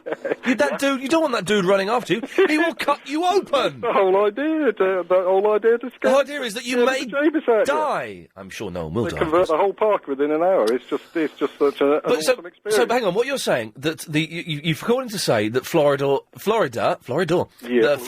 isn't. There's much more to Florida than DisneyLandWorld. They've got another theme park there. No, they got all the scenery as well. It's a beautiful country area, and you got a few alligators here and there. You got Kennedy Space Center. There's just so much to do there, and it's not just Disney. Disney's great for kids. I mean, I took my daughter. I lost my daughter back in '93, and I took her the year before to there, and just seeing the expression on your kids' faces of Disney, Mickey meeting Mickey Mouse, and all that lot there is just a treasured moment. I'm sure that was fantastic. Are you a fan of Disney cartoons themselves? Not particularly. No, the Disney characters, the only one that's half decent, and even he's irritating, is Donald Duck. But the rest of them, even his name gets a chuckle, the rest of them, Mickey Mouse is irritating, Minnie's a little bit tarty but irritating, Pluto, I can't think of any other Disney characters, but they're all generally not that good, are they? Yeah, the characters. I mean, but, depends what you're into. I mean, some of the rides and that, like awesome rides. Yes. If you're elevators, so you can drop 13 stories in an elevator. Yeah, I'm going to move on. It doesn't sound very appealing to me. I don't like fairgrounds, partly because I'm a wimp, and they make me feel sick. I can't think of one. Will, can you think of one decent Walt Disney character? Struggling. Probably Goofy. Ooh, that's all he does. He was Goofy was stupid. That's it. Yeah, but that I think that was the comic element. I think that's the only one I think without using any medical terminology, I don't think Goofy was stupid. I think he was medically stupid. You know what I mean? Quite possibly. Yeah, and that's funny, is it? In your eyes, you sick weirdo. I'm not going to give you Goofy. Not entertaining. No, I've got a good surprise for you, Ian. Oh, go on. I met my company bonus and then left the company. And under my contract, I wasn't entitled to get the actual money. Right. But a month after starting the new job, I got a cheque through for £1,000. Oh, and that's a good surprise. But how much better would it have been to have known that was happening? Because then you could have planned, you could have worked out where that money was going. No, because if I'd have planned, I would have spent the money in advance. In effect, I actually bought a classic sports car with it. Oh, God almighty. So that was a good surprise. You're one of those, are you, Will? I am one of those. And I'm only 23 as well. Oh, my God, it's going to... Do you wear, driving gloves? I don't know. You've thought about it, though, haven't you? Or a flat cap, for that matter, but give it 5 years or so. Maybe you will. Will, thank you very much for that. Good work there. We're saying, or I'm saying, God damn it, and I'm going to stick by it, all surprises are rubbish. They're all rubbish. I saw a poor woman nearly have a heart attack because some guy... surprised her while she was eating her breakfast in a cafe. Surprise parties. You mentioned this in the past. Surprise parties are awful. I don't like parties. And the same thing goes for Christmas. I don't like parties. I don't want a surprise one. I don't want people jumping out and... Oh, God almighty. Oh, Lisa? Hello? Do you know what's happened to Lloyd Grossman? No, what's happened to Lloyd Grossman? Do you mean just generally? Yeah, I'm not saying... Disappeared from the scene? from the swinging scene. Imagine going to a swinging club. Sorry, I went on a tangent here. Imagine going to a swinging club, and you know, I don't know what happens in these places. I'm guessing there are lots of people there, men and fat old women, and you get a bit sexy and get it on, and then your voice says, you know, do you mind if I join in? And you go, yeah, sure. Oh my God, it's Lloyd Grossman. Now, I would be tempted to ask him for an autograph. Me too. I think that'd be fantastic. But that would be inappropriate. I wouldn't have a pen on me. That's probably not the etiquette, is it? No. I wonder if you recognise people at swinging clubs if you do say, while they're making love to your wife, you're that bloke off the telly, aren't you? You're that fella. What's your name again? Anyway, no, I saw a bloke today that looked like Lloyd Grossman. It wasn't him, but it made me wonder where he was. I don't know. I haven't seen him on anything. He used to be everywhere, didn't he? Everywhere. I liked his programmes. What programmes what programmes did he do? I liked Through the Keyhole. Yeah, that was good. MasterChef. Yep. Is that it? That was it, wasn't it, really? I think that was about it. That was the lot. Through the Keyhole was David Frost and Grossman. Mm-hmm. There was a series towards the end where one of them left. I think it was Grossman. It was Grossman, I think. It was. And so David Frost would just introduce a film, and there was no presenter or anything. Yeah, I think it was Sir David at the end, but no Lloyd. Yeah. Unfortunately. Yeah.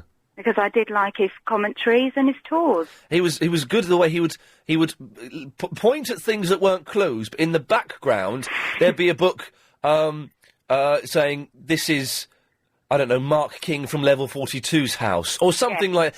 Level 42 are back together and have got a new album out. If ever a pop reunion was not needed, it's Level 42. Do you know what though? You know, going back to Lloyd Grossman. Yes. Did you notice that the calibre of celebrity really did drop? Oh, it was people you'd never heard of. Never heard of them. There was one. Makes me think. It makes me think, Ian, that it was a fix, because how could you ever guess these people that no one had ever heard of? Do you know what? I think I suspect it was a fix. I've heard rumours that, in fact, I know for a fact because Sandy Togsvig has mentioned it, that Call My Bluff. They're told the answers.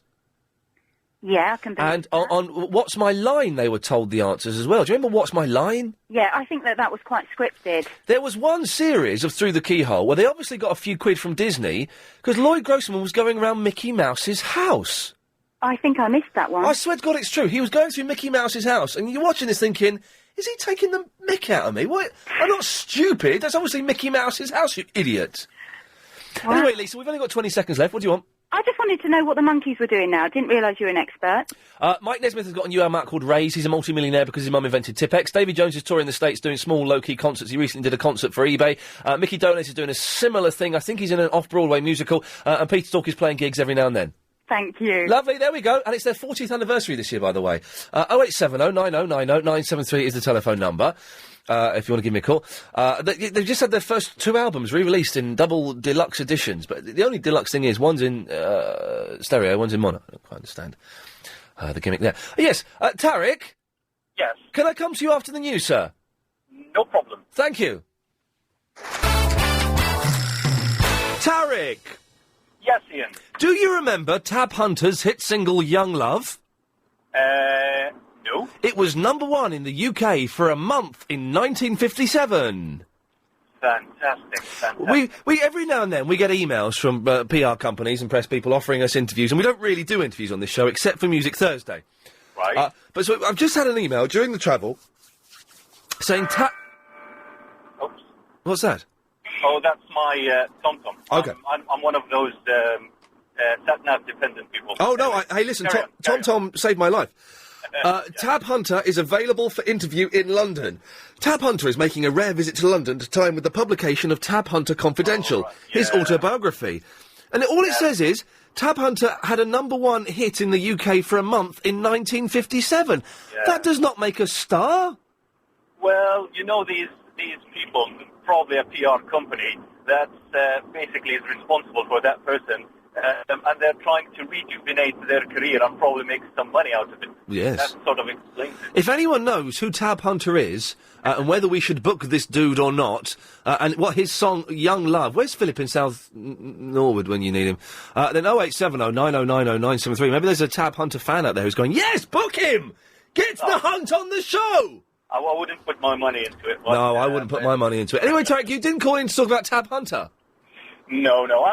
By the way, I'm a first-time caller. I know. I'm not sure if everybody had this feeling before, but it's that annoying feeling when you're on the motorway, and basically that lady from the traffic jam line tells us that basically you're just close to that junction 21, and there's a pretty bad jam there. And there's no way of getting out of it, is there? Yeah, and basically she's telling me that you're stuffed, Tarek. Yes, Tarek, she should just say, Tarek, I know you're listening to this, you ain't got a chance, my friend. You are in very serious doo-doo. It's just so depressing, Ian. No, never mind. You can... Hey, man, listen to the show for an extra 12 minutes if you can. Well, basically, I probably will last until the end of your show. Oh, that's good. That's good. We've been asked to get people listening for longer, so that's good. Chris, put a tick by Tarek's name, and we should be all right. Yes, anyway, Tarek, what was your point? Right. Well, you've mentioned the Walt Disney characters. Yes, there are no Disney characters that are any good. I totally disagree. Oh, hang on a second. This sounds like fighting talk. Donald Duck is fantastic. Donald Duck is fantastic? Yes. He's basically the character to watch. He's that, he's the... He's going to deconstruct Donald here. The duck with the temper. He's the duck with the temper? Yeah. Oh, I remember him, yes. Yes. Can you and when he goes ranting around, you basically don't understand anything. Can you do a Donald Duck impression? Oh, no, I'm too... no, I can't do that. Why can't you? Everyone can do a Donald Duck, can't they? I have a very sort of low-pitched voice. You need somebody, probably one of those ladies who can probably do that better. Say good night, Ronald. Wow. You? That's it. He said good night. That was all right, wasn't it? All right. I did that. Well, I must say I haven't tried to do it before. Go on, have a go. Do it again, Tarek.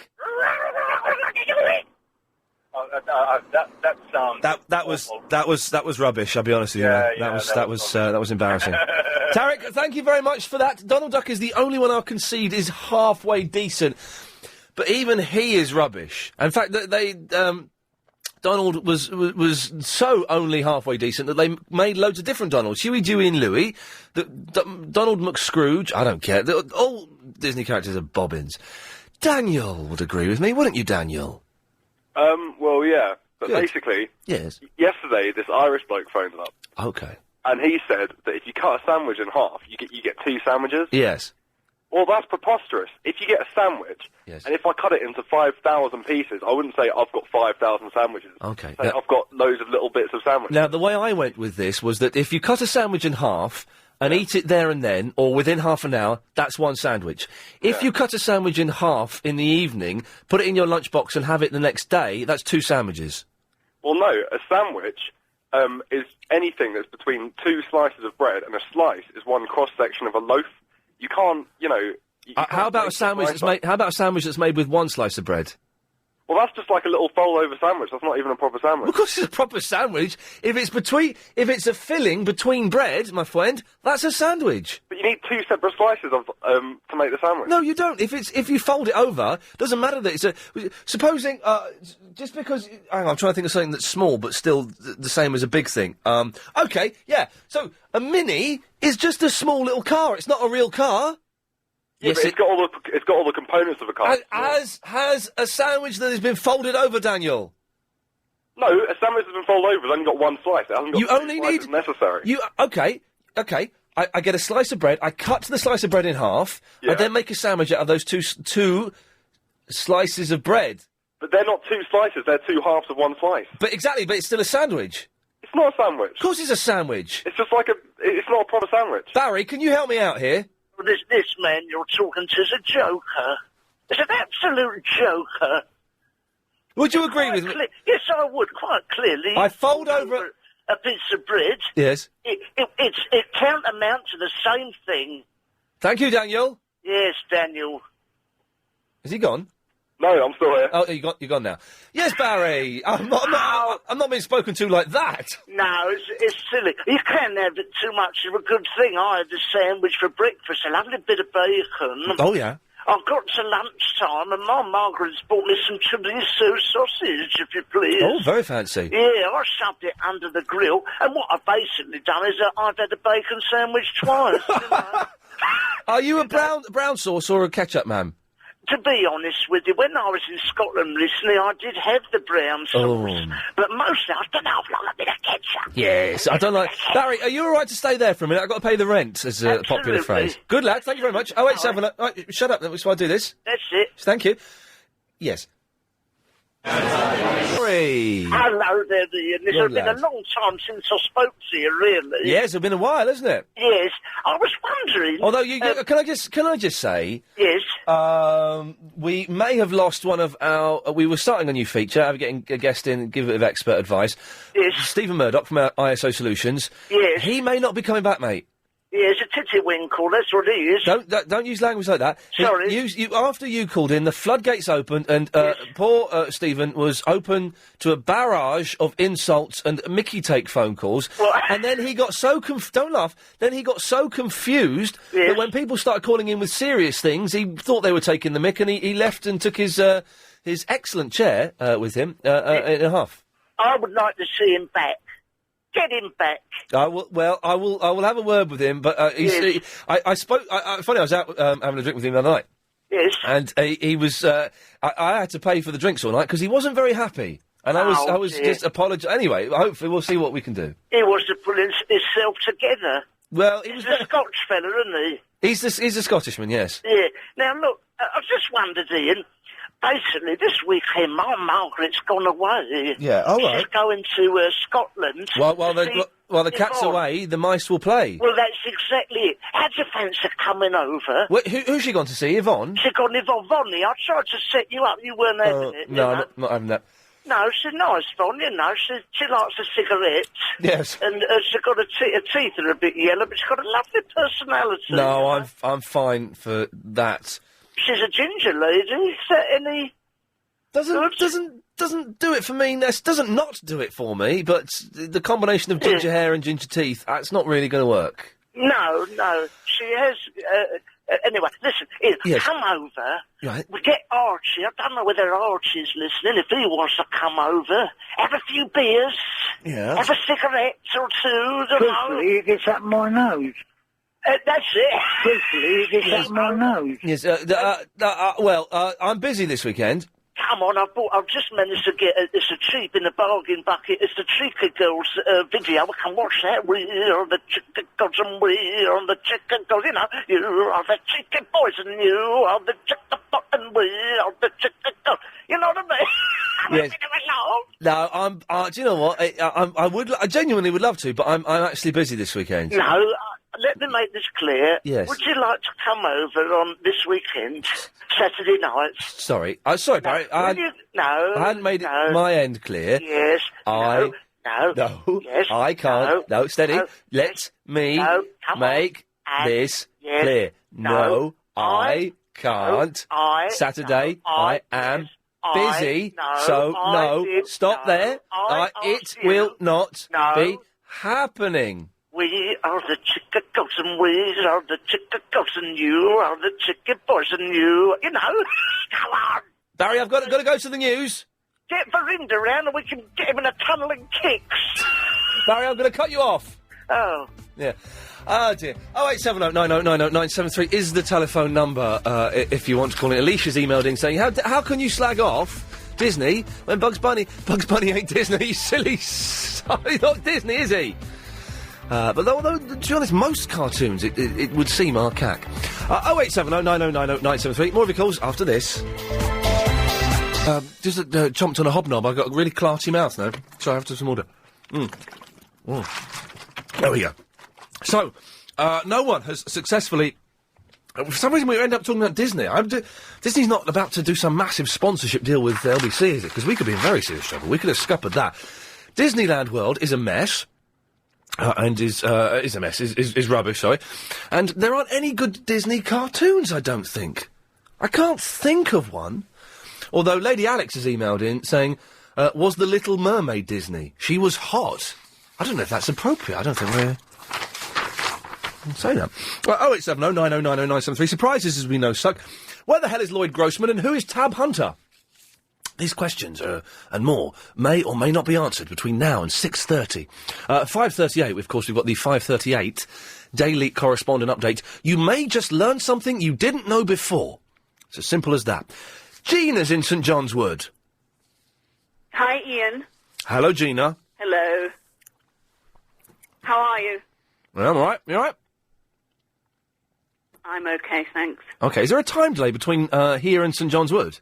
Yes, I think there is. OK. But I think we'll bridge it. Who's Bridget? Bridget's what we're going to do. Are we? Let's move on. What is going on here today? Okay. Anyway, Gina, you've called in. Have you got something you'd like to say? Well, I've got a feeling Tab Hunter might have been someone who starred in a film with Sandra Dee called Summer Place. Hang on a second. Let me go. I've got Tab. We've been offered Tab Hunter as a guest. Let me just read to Helen what the first line of this email is. Remember Tab Hunter's hit single Young Love? It was #1 in the UK for a month in 1957. You think he was in what, sorry, Gina? A film called Summer Place. I've never heard of it. American film with Sandra Dee. I don't know any of these people. Oh, hang on a minute. Tab Hunter has appeared in over 50 movies, including Battle Cry, Damn Yankees, and Polyester. I have no idea. I mean, he's a very good-looking young man there on the cover of that book, but, no, I don't, are you an old woman, Gina? Hundreds of years old. Oh, well, in that case, I bow to your superior age. you... That's about the only thing you've bowed to today, Ian. Well, then, count yourself lucky then. Well done. You win. Well, thank you for that, Gina. Did you say I win? Yeah, go on, you win. That's the first. Well done, Ian. Thank you. Bye. Oh, the fact that she thanked me means that I won. Never mind. You see? So I did win that one. Oh, it's Dion! Hello, Ian. Hello, Dion. Have you ever had a contract on Tab Hunter? No, I used to collect 50s music. Oh, OK. By the way, I should just let everyone know, but don't worry, Dion, I won't blow your cover. Dion is a spy, works for MI. All right, then. Well, you know, we've mentioned it before. It seems churlish not to mention it again. Yeah. I like the word churlish. I don't know what it means. Churlish? Yeah. It's a good word, isn't it? But it's secretive. It's a bit secretive? Yeah. Oh, and then I've used it in the wrong context. Anyway. Well, I think it is, anyway. Everything is a bit secretive, I think.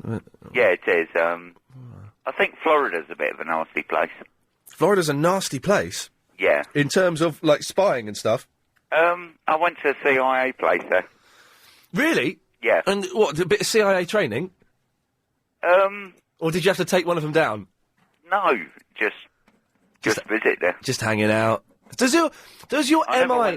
I never went to Disneyland, no. Does your MI badge get you into, like, the CIA? If you go turn up to CIA headquarters and just flash British intelligence MI... Yeah, will do. That will get you in, will it? Yeah. And supposing you wanted to go to CTU... I don't need a passport either. What? Anywhere in the world you don't need a passport? No. What have you got instead? Have you got, like, a chip in your hand? A card? Just like, what was it saying there? Like, British spy, I work for the Queen... Well, it doesn't say that. What does it say? It just says MI6. MI6. Yeah. Let me through. So you can get into CTU, hang out with Jack Bauer. You could do all those things. Yeah. With the card. Yeah. Who are the... OK, here's a question for you. Who have got the most beautiful lady honey traps? Is it the Russians or the Chinese? Not the Chinese? No, Russian. OK, interesting. Lovely. OK. Yeah. Anyway, Dion, that's enough about that. What have you called in for? Just about Tab Hunter. Tab Hunter. You know who this Tab Hunter is, do you? Yeah. Can you hang on, his song was, oh God. Young Love. Young Love. Can you sing a bit? No, I won't. Now? No, definitely not. Okay, now you do work for, you are a spy, so I'm sure just me asking. If I put electricals on you, would you sing, Young Love? Probably. Oh, well, you've fallen at the first hurdle, Dion! Come on, man, be tougher than that. You can take electricals on your privates. No, I won't sing it. Some people pay top dollar for that. What are the... He was a good young-looking lad. Steady on. He was good young-looking lad. He's a good-looking old fella as well. There's a picture of him as an old man. I don't know, I'm seen as an old man. There he is, look, he's an old man there, and he looks all right, doesn't he? That's not, I don't know. I mean, I don't know why he's making a comeback. Money, innit? It's always money. Always money. Yeah, I suppose so. I mean, he only sung one record. Well, he was number one in the UK for a month in 1957. 2 years before I was born. Really? Yeah. Okay. Well, Dion, thank you for that. So he's a real... Should we book him or not? I suppose he might have had an interesting career. He might not have. No. What, have been number one for a month? Yeah. No, I wouldn't book him. All right, Dion, thank you for that. Cheers, mate. Good lad, there we go. Ed. Hi, Ian. How's it going? It's going all right, actually, Ed. Thank you. What can I do for you? I've tracked down Lloyd Grossman. Oh, yes. Well done. Where the hell is he? His face, at least, is on some jars of sauce in my fridge. Puttanesca sauce. He makes rubbish pasta sauces now. No. You're incorrect. He makes excellent pasta sauces. No. No. Sainsbury's Puttanesca, yeah? No, don't listen. We can listen. It is? Right. Worlds apart. No, okay. It's a matter of opinion. I know for a fact that Agent Chris was addicted to his pasta sauces, so much so, he was having up to 2 of them a month. Oh, that's a lot of pasta. That's a lot of pasta. But listen, I know his face is on jars, but what is the man doing? He can't be at home in his kitchen making the fillings for all of those jars. I don't know, I think, why not? I mean, he's got nothing else going in his life. He's lost through the keyhole. Right. Lost MasterChef. He lost MasterChef, and MasterChef went all weird when he left. It was like, it suddenly became 2 guys out and about in kitchens and stuff. But that's the celebrity one, but... No, it's the new MasterChef. It's all a bit weird. Celebrities I've never seen. Not No, who they are. It wasn't, not celebrities. Sure. No, it was real... I saw it yesterday. They were real people.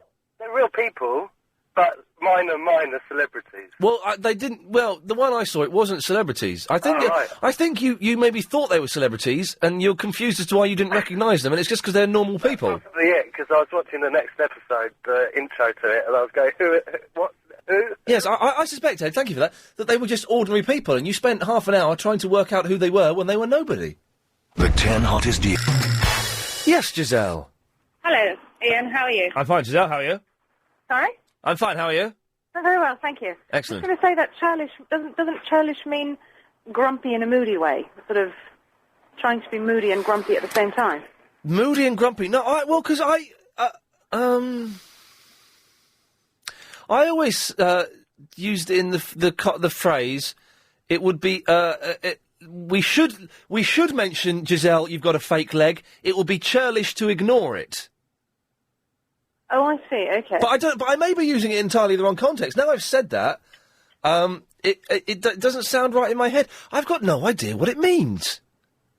And Lloyd Grossman, by the way, yes, he doesn't. He lives off the revenues of his pasta sauces, but he's also sometimes on these cookery channels, isn't he? I don't know. I didn't know there were. Oh no, there are cookery channels, aren't there? He's on the cookery channel, the chef channel, that sort of thing. And there is a celebrity master chef going out on television at the moment. Oh, okay. They did have a normal one, but there's one out that's going out at the moment. With various dubious minor celebrities like Tony Hadley was on last night, sweating buckets. Who was on there? Tony Hadley. Oh, Tony Hadley. He lives near me. Yeah, Crouch End. Muswell Hill. He lives at Muswell Hill. You quite often see him. I think he's got a Bentley or he's got something. He's got a Jag. He's put on quite a lot of weight, and he's sweat profusely. He's a very tall man. Yeah. He's about 6'6". Oh, he looked big and sweaty yesterday. Okay, well that's disappointing. Well, Giselle, thank you very much for that. You're welcome. There we go. Have I upset her? She sounded really peed off with me, didn't she? I was just trying to make conversation there, and she was like, "I don't really want to talk to you, but I have the information you want. I'll give it to you, and I'm going. Bye." I was all a little bit. I was trying to be a bit cheeky, bit charming, and let's see if I can work my magic on the next bird. Hey, Lindy. Hello. Oh God, you sound miserable as well. Oh, was that me sounding miserable? Yeah. Oh, I was trying to sound sexy. Oh, go on, do it again. Hello. Oh, that sounds like I'm in trouble now. Oh, well, perhaps that is sexy. Oh, maybe. Churlish. Yes. Rude, unfriendly, and unpleasant, it says here on my Google thing. Well, would that make sense in that context, then? It would be, Lindy, you're hot, it would be churlish not to mention it. Well, it says here they invited me to dinner and I thought it would be churlish to refuse. Oh, there we go. Yeah, it does fit in that. Yeah. It does fit, so I've been using it in the right context then. Yeah. By the way, I did say that last woman had a fake leg and she didn't. Oh, Okay. So, obviously what I was doing was making up examples at short notice. But you didn't make up the one about me. Yeah, thanks for calling. Ah, no. Oh, okay, there's more. I just wanted to say Yes. that, That was a good screen, by the way, and the screen fitted in perfect. 'Cause to cut you off, what I have to do is I have a touch screen in front of me. I have to press the hang-up button at the top of the screen. Then my finger travels down to where your name is, and I touch that, and it cuts you off. And your screaming fitted in perfectly with me leaning towards it, and I ended up pulling back. Oh, good. Well done. I really do like it when you cut me off, but can you do it in a minute? Okay. This... There we go. John! Yes, Ian. Hello, John. Hello, Ian. Hello, John. Hello, Ian. Yes, John. I have Tab Hunter with Young Love coming up. Oh, thank you, sir. Be here in just a few seconds. Oh, God. They were queued up, couldn't they?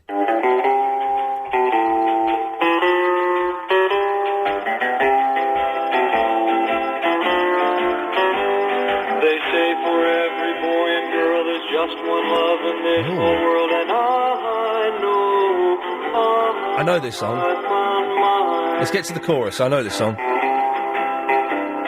the heavenly touch of your embrace tells me no one could take your place ever in my heart. Rhythm.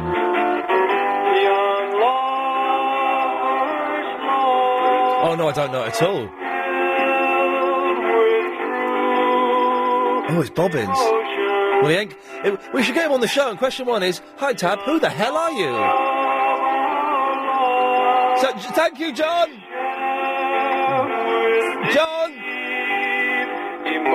John, thank you, that's enough! We're stuck with this now. John!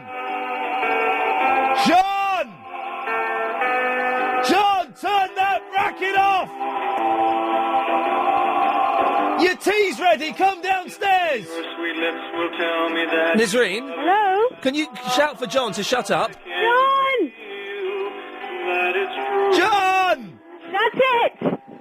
Turn it off! I don't know how to stop him! Sorry? John, that's enough, thank you! Enough? Yes, plenty! Okay. Good lad, thank you. Flippin' extra. Imagine living next door to that! Oh, has he gone now? Yes, he's gone now. Okay. Neither he nor Tab Hunter will be coming back on this show. Okay, how are you, Ian? I'm all right, actually, yeah. Good to talk to you. It's good to talk to you too. Churlish. It means sort of lacking social decorum. Okay. So not just moody and grumpy, but just you say it would be churlish, meaning it would be an oversight for me not to mention. So you're using it correctly. Well, I would have thought it would be Nisreen, you're quite fat and ugly. It would be churlish for me not to mention it. No, that's wrong. It would be rude for me not to mention it. No, but it wouldn't be rude for you to not be rude to me. Hang on a minute, let's blow my mind. Do you see what I mean? No, I don't. It wouldn't be rude for you to not be rude to me. Yeah. It would be it wouldn't be rude for you. It would be polite for you to be rude to me. No, it would be polite of you to not be rude to me. How many double negatives did we just I don't know, but it's 30 seconds? I need to cry for a little bit. Anyway, you asked 2 questions in the past week about language. I don't know if they've been addressed. But at one point you said, what does de rigueur mean? De rigueur, yes. Yeah, was that sorted out? I think so. Okay. Yeah. And to err on the side of caution. Oh, yeah, err. No, err. Err. Not air. To err on the... What was I saying the other day? Because I had it right the other day. You had it right. You were saying to err. But there was someone who was saying Oh, to is that... err. Yes, that was that girl, wasn't it? Got it wrong, yes. Yeah, so that was wrong. Yes. But you got it right. Right, And Lloyd Grossman he was on University Challenge recently, like 4 or 5 weeks ago. And he was, hello? Is that right? Is that right? Play it again. That's okay. The alarm's going off! Evacuate the building! Everybody leave! Oh, that's terrifying, isn't it? Absolutely terrifying. Yeah, that's funny, isn't it? All right, steady on, don't get stroppy. Okay. Right, Lloyd Grossman was on University Challenge. Yeah, but it was groups instead of universities. So he was heading some antiquities group of people and being smarmy and just annoying. I was watching. I think I can get away with saying this because it's a man's name. I was watching University Challenge the other day, and you know what happens? You press the buzzer, and it says the name of your college, then your surname. Okay.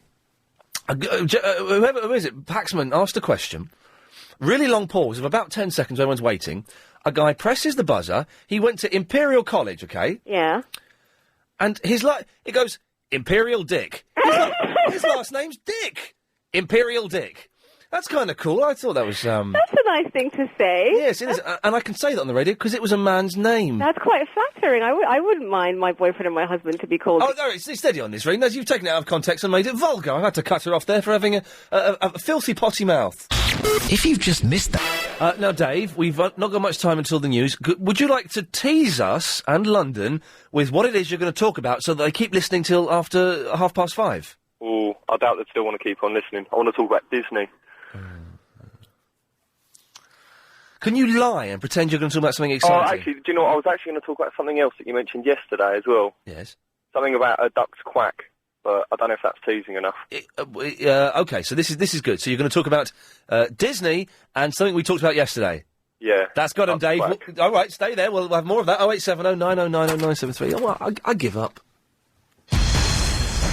We're here till 6:30. Triple M at 6 o'clock. If you want to call in, then your calls will go straight to air. 5:38. Chris, how many correspondents do we have for the 5:38 Daily Correspondent Update? None. Oh, you're having a laugh, aren't you?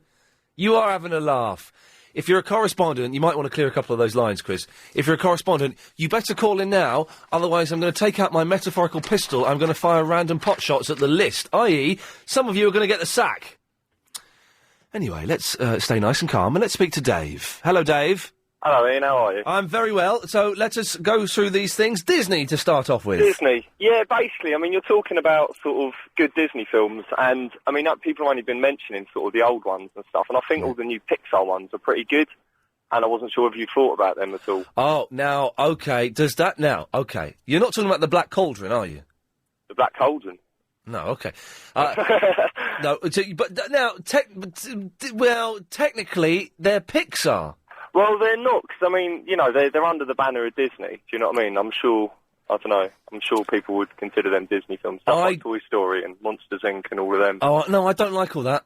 Do you not No, like I don't like all that. It's all too clever. Oh, look what we did with the computer and with Tom Hanks. Don't care. No, no, I don't. I guess I know what you mean. It's all a bit too slick, I find. Yeah, I just think they're a bit funnier and they're a bit more, I don't know, there's a bit more going on. It's not a sort of fairy tale-y and Fair stuff. play, I've not seen Toy Story or Monsters. I'll give it a watch. I mean, I don't know. You might still think it's rubbish. Okay, well, I'll bend slightly, but I'm not going to concede. How's that? Is that a compromise? Yeah, no, that's fair enough. And ducks quacks. Yeah, no, it was to do with your, the 5:38 Daily Correspondent Update thing. Yesterday. Oh yes. Someone gave a fact. Facts you don't know, correspondent. Yes. Yeah, and he said that a duck's quack doesn't echo. Yeah. And this was a fact that I've been told like many times, and I'd always believed it, and it was always one of those things that I never quite understood because it just doesn't make any sense. But I read quite recently that it does echo, but the sounds are so similar that it's almost impossible. Now, in fairness, someone did call in yesterday and point this out, and you're right. I've heard that duck's quack does echo. Yeah, but I wasn't sure because it was something that I'd always believed. They didn't echo. It's a weird. It's an urban myth. What it is. Rubbish urban myth to start that ducks quacks don't echo. Yeah, I don't really understand. No, that sentence I just said? Dave, listen, thank you very much for that. B is in the Forest Gate. Jim Bob, oh, it's so great to speak to you, monsieur. Yes, thank you. Yes. I want to give you one more hug. Yes, my friend. All right, steady on. That's a bit uncomfortable. Anyway, B. I miss it to you. I miss it. No, well, what you've called in. What do you want to say? Well, monsieur, you would not believe what happened to me last weekend. Well, what happened?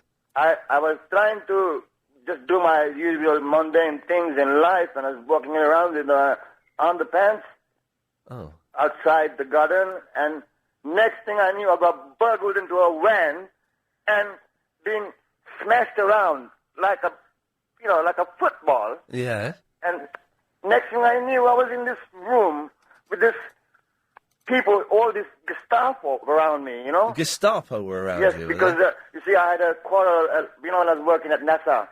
Oh, right, yeah. Yes, there was one scientist who was a KGB, Yes. and I got him shot, and I think his people wanted to take revenge on me. Right. So, Why did you get a scientist at NASA shot? Because he was a KGB. Okay, double agent. Yes, double agent, the fool. He thought I would not know, you know? So, I have to do my duty, monsieur. I cannot let false people working just like that, you know? No. He was pretending to be a scientist, a goddamn lunatic. Yes. But never mind. And his people... What? Burgled me into this like a cell. Yes. But you managed to escape, did you? No, I didn't, monsieur. I didn't. Oh. You know, when they put me in a cell, they beat me up. Yes. Four beautiful girls wearing G-strings and bra. They beat me up, you know? I was so sweet. I was enjoying it. Right. You know? Yeah. I thought, oh, yes, beat me some more. All right, steady on. Yeah. Yes. And next thing I knew, poof, I was in a... Poof? In a skip on a trawler. Right. Yeah. They were, you know, I thought, God almighty. Yeah. You know, where am I? You know? Yeah. So I thought I can't even ask anyone for a quid. No. You know what I mean? Yeah. For bus fare. Bus fare. So I had to abandon ship, monsieur. And you got home safely? No, I didn't. Okay, well that's crazy. It's 5:39. It's time for the daily 5:38 Daily Correspondent Update. Brought to you every day. Daily. And we haven't got any updates. We've got none at all. I'm going to fire 3 correspondents randomly now. I have the list in front of me. OK, Chris, take these down, because you're going to have to remove these. Australian correspondent Andre in the Westminster, you're fired. Ian Lee show correspondent Stephen in London, innit, you're fired.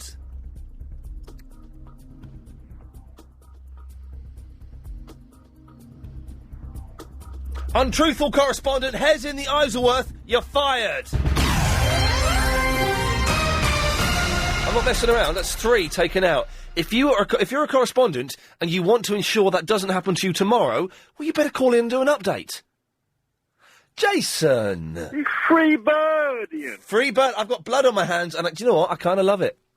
I kind of love it. No one messes me around like that. I'm surprised you're still awake after that call, man. I was dozing off. He was. What the hell was that all about? Cracking. Well, listen, yeah. Yes. I'll listen, yeah. All right, listen to this, yeah. Yeah? I'm pretty sure that Donald Duck is Warner Brothers, not Disney. Well, you're wrong. Am I? I bet you 100 quid. I'm not betting. I'm just trying to, because like my missus got quite a few videos for the girls, right? And I've been going through them, and I can't see it myself. Well, she's obviously you've got Disney videos. Yeah, well, not videos now, DVDs now. But all right. So, listen, stop having a go at me 'cause I'm an old man. No, it's definitely Donald Duck. Your missus obviously doesn't love your children enough to get them Donald Duck. Simple as she's a cruel, cold woman. I'll tell her that, mate. Yes. I mean, but that's what I was just ringing up for. So. Okay, well, you made yourself look like an idiot on radio. Bob! Good afternoon, Ian. Oh, hello, Bob. I had to call with that lady going on about It's not You can't say It's E-R-R. Air. To err on the side of caution. Where did she do her English? What do you say? On the side of caution. You err, not On the side of caution. Ergo. That's French for snails, isn't it? Whatever. It's not I err on the side of caution. Not air. Is a French sound. It's not English. You're thinking of Hair Flick? Not really. Okay, I am. I'm not thinking of Hair Flick. I'm thinking of Helga. Was it Helga or Olga? Helga, the sexy Nazi. Yeah, Helga. Hello. Imagine that, sexy Nazi. What a strange thing to do for comedy. Well, lots of them were. Yeah, they were. Anyway. They were, yeah. Yes, they anyway. Were very naughty. Yes. Do you remember the girl that wanted Telly Savalas in The Dirty Dozen? She was very naughty. I don't remember The Dirty Dozen.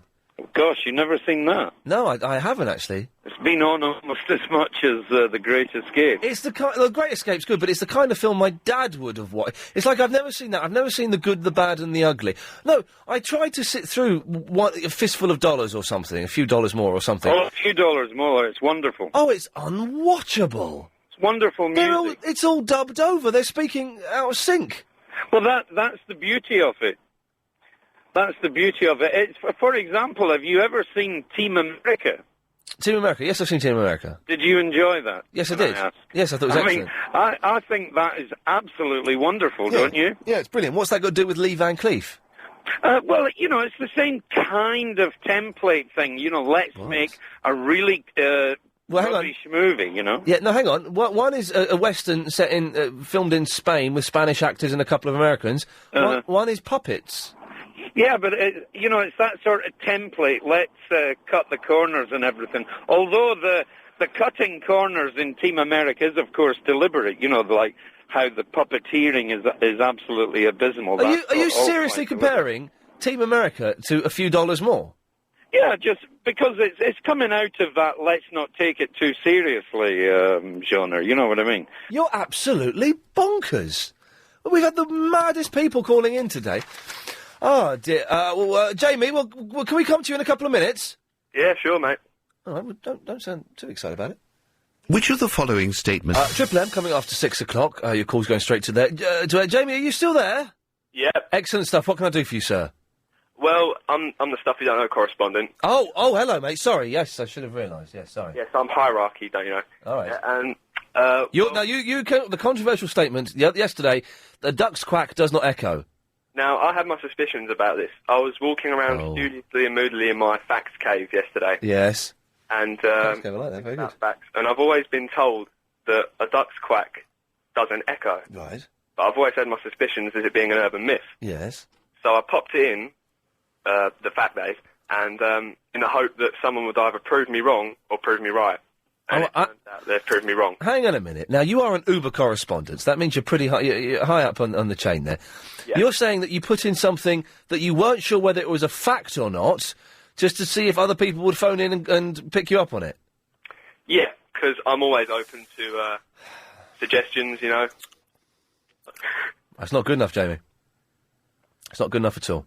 My facts cave, is 12 feet deep in the earth, and it gets very lonely here. I have no windows. I have only one light, and it shines too brightly. Yeah. And to allay my doubts, I thought, well, pop that in, see if anyone phones up about it. I'm gonna have to punish you. Don't demote me. Can you wait 30 seconds while I think about what I'm going to do? Don't demote me. Let me just think.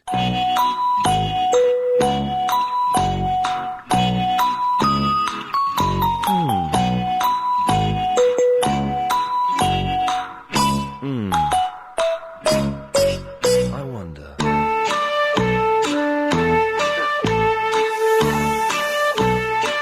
Could do that.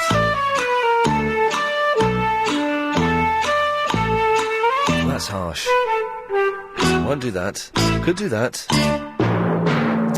Jamie? Can you give me a fair hearing first? Jamie? I've been pretty consistent. Jamie? Oh, no. It has come to my attention that you have not been researching your facts thoroughly before entering them as part of your correspondent update.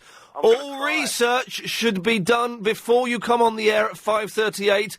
The update is meant to be facts. It should not be used for research. It was stuff you don't know, so you didn't know whether it was right or wrong. I knew that ducks' quacks echoed. Really? I'd like proof. Are you dissing me? I would never diss you. You're demoted. You're not an Uber correspondent anymore. How? There we go. Demoted. He's still a correspondent. He's not an Uber anymore. I'm not having them talking back to me. Colin. God, Ian, you're powerful. I like it. It's sexy, isn't it? God, tonight you've got them by something. I'm not sure. I've got them. I think we can say cojones. Can we? I think we can.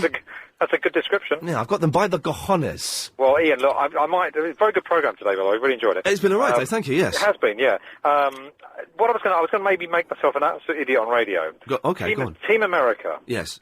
Now I know it looks very Jerry Anderson retro puppet inspired. Yes. And you've mentioned that tonight already. Yeah. I thought it was an animation. because it was done by the South Park guys, and I don't think they used puppeteers. Oh. I think they actually animated to look like puppets, because some of the movements and the effects would be impossible with puppets. Oh, now in which case, it kind of comes back on your argument against animation and characters. Oh, I wish you'd called in with this a bit earlier, because we probably won't get a definitive answer on this. No. I think that you're wrong, and that it is puppets, because some of the way it's shot... Yeah. No, I'm going to say you're wrong, but I don't know. No, I must admit, this is all I've heard. I've heard this from a friend of mine who's a visual effects guy. Mm. So he does... Hang on, Colin. Steve? Yeah? Team America, is it puppets or animation? Oh, I was going to say puppets. They look too much like Thunderbirds. There you go, Colin. It's a bloke called Steve. He knows what he's talking about. Steve, it's your turn. How you doing, Ian? I'm all right. I was going to say, right, what if you have a club sandwich that has 3 pieces of bread in it? I wish I'd kept that other bloke now. He's, Oh, no, don't be like that. Anyway, right, I used to live in Florida. Yes. In West Palm Beach. Oh, right. And it's actually a nice place. You don't have to go and do all that stupid fairground rides and Disney malarkey. Yes. You can actually go and see some nice things in Florida, like, you know, there's some really nice beaches, and obviously with really nice beaches comes really nice girls in bikinis, so that's quite good fun. Miami's in Florida, that's always good. Key West is in Florida, great place to go and have a few beers. Yeah. So, I don't know, there's a bit of an argument there, don't you think? Well, hey, anywhere that's got nice girls and beaches and is also bikinis. Bikinis are bikinis are weird, aren't they? Because it's kind of if that was underwear, bikinis are more revealing than underwear. True. But if you were wearing just your underwear, it would be frowned upon, and you would be looked at as being a weirdo. But because you're wearing a bikini, even though you're showing more. With a volleyball under your arm, that's fine. That's all right. You can bounce around. It's a bit weird, isn't it? You can bounce around in bikinis. You can't bounce around in your underwear in public. Well, you can in certain places, but I don't think not in England. Imagine being a swinger. You're at a party. A gentleman says, "Do you mind if I join in?" It's not a very good accent. You turn around. It's Lloyd Grossman. First syllable of his second name. Excellent. You could have said gross. Good. I was worried that something rude had slipped out. I'm not in any way implying that Lloyd Grossman is a swinger before his legal team finished dialing that phone number. Just to clear that up, Lloyd Grossman is probably not a swinger. Driving up and... Yes, Claire. Hi, Ian. Hello, Claire. You know, you said that you didn't really like cartoons and animations and stuff. Well, Disney predominantly, but Okay. yeah. Have you seen The Incredibles? No, I haven't. That is amazing. I bet you'd love it. Well, is it one of those clever, artsy cartoons for adults that also kids like? It works on 2 levels. Yeah, kind of. I see. I find them a little bit smug. Yeah, I suppose I can get that, but it is good though. Tell me one funny thing that happens in The Incredibles. There's a little boy on a tricycle. It's just great. You have to see it. The little boy on a tricycle, and then this man picks up a car, and this little kid's just like amazed because they're undercover superheroes, and they're not supposed to be able to pick up cars. Anyway, I think I thought of a proper Disney cartoon character, actual old-fashioned cartoon character that's really cool. Okay. And not annoying. Okay, go on. What about Baloo the bear from Jungle Book? He's not annoying. A big fat singing bear. Big fat singing bear being all smug and friendly and happy. That's not annoying. So chilled out. Claire, I'm going to cut you off. Okay. There we go. Verinda. I'm slaughtered. My head hurts. I've got a sore throat. I've got cramp. How's your day been? Yeah, it's been pretty good, actually. Thanks for asking. Oh, okay. How was the show, then? Yeah, really good one. Yeah. I heard that you sacked some correspondents. I've sacked 3 correspondents. Yes, you heard correctly. Well done. Thank you. Can I take the place? No. Why not? Because you're a Muppet. Okay. Anything else? What happened today, then? You really want to know what happened? Yeah. Why weren't you listening to the show? I was in uni, innit? You were in uni, and this is your first week at uni? Yeah, it started yesterday. Oh, really? How's it going? Yeah, that's why I'm slaughtered. Oh, I see, because you're now a student, so you get slaughtered, and by slaughtered, I think he means boozed up. Yeah. Yeah. You ever drunk before? Yes, plenty of time. Okay, well, that's interesting. Have you ever been drunk before? Yes, plenty of times, yes. Are you sure about that? Yes, I'm sure about it. Okay. Anyway, Verinda, you were asking me what happened in the show today. Yeah. Well, have a listen to this little package. This will tell you. wheel, the chicken goes and wheel, the chicken goes, you are the chicken poison, you are the chicken fucking wheel, the chicken goes. You win. Did you say I win? Yeah, go on, you win. That's first. Well done, Ian. Thank you. Bye. Oh, the fact that she thanked me means that I won. Never mind. Mark was saving up some booze to go clink, clink at his wedding, but we want to put the crooks in the clink.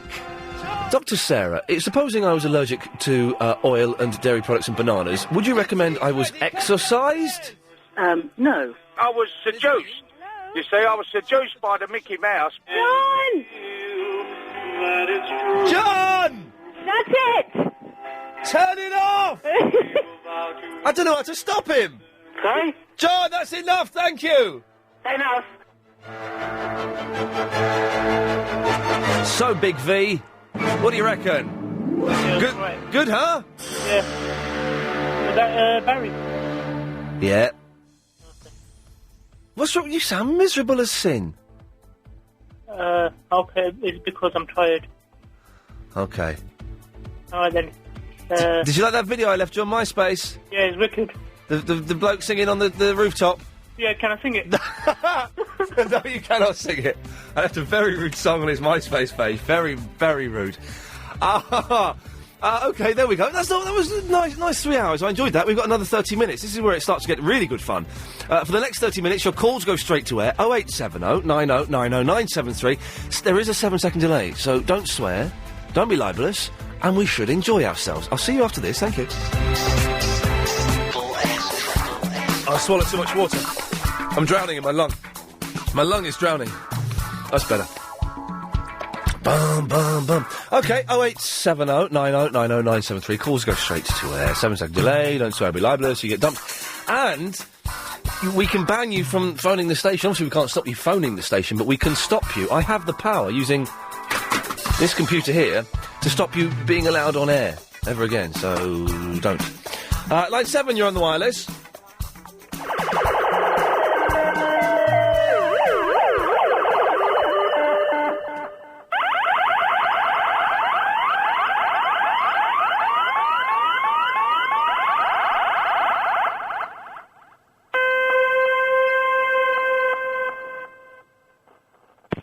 Yes, line 9? Hey, Ian, man, what's happening? Is that dude? Yeah. Hey, dude!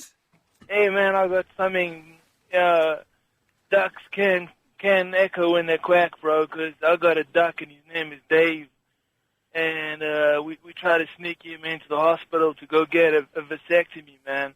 And, he was quacking and was, like, echoing like crazy, man. Yeah, ducks do echo, man. Why were you trying to get him a vasectomy? Oh, man, he kept stealing my stuff, man. Right, yeah, that would make sense. Yeah. Thanks, that dude. No worries, man. No problem.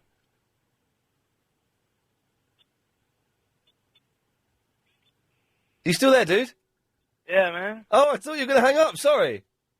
No, I like listening to you, man. Do you want to stay there? Yeah, I'll stay there. Okay, fine. Will you stay there? Line 1, you're on the wireless. Hi, yeah, I just phoned up to back you up about that thing about South Park, that Muppet saying it was animated. It is, and it's puppets, isn't it? It's puppets, yeah. Excellent, thank you very much, And Line. I heard that from their own mouths. Lovely, there you go. Have you seen the Team America dude? What? Team what? Team America. That's the thing with I don't know, man. I was tripping real bad when I watched that movie, so I wasn't sure what's going on. There was these talking things, dolls. What? Okay, stay there. Line 1, you're on the wireless. I'm bored of the water sprinkler. Well, then get rid of it. Clive said I could have water in can. Do you concur? I concur. I didn't just say... He didn't make me say a swear word then, did he? I concur. No, he didn't. I didn't say a swear word then, did I, dude? What? Yeah, okay. Line 3, you're on the wireless. What do you think of London's Polish community? Don't know, I didn't hear what you said. Let's try line 5, you're on the wireless.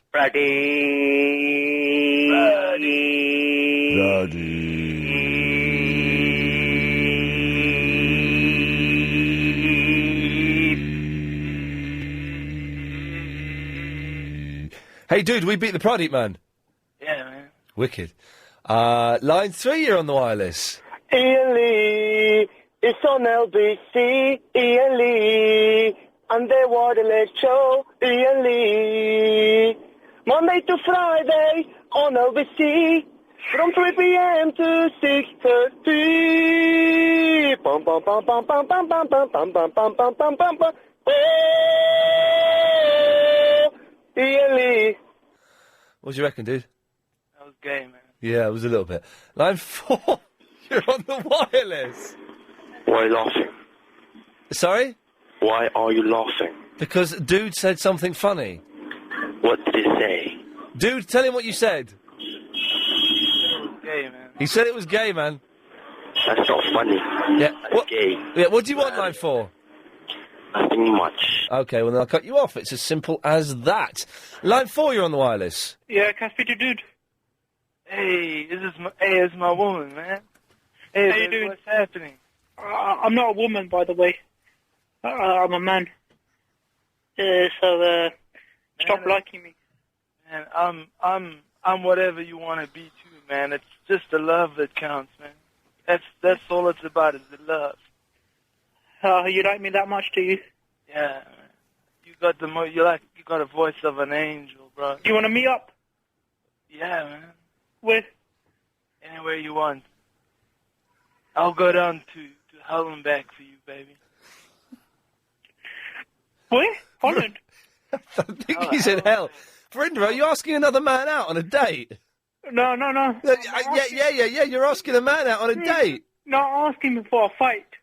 Oh, that's not what it sounded like. Hey, bro, I'm not a fighter. I'm a bleeder, man.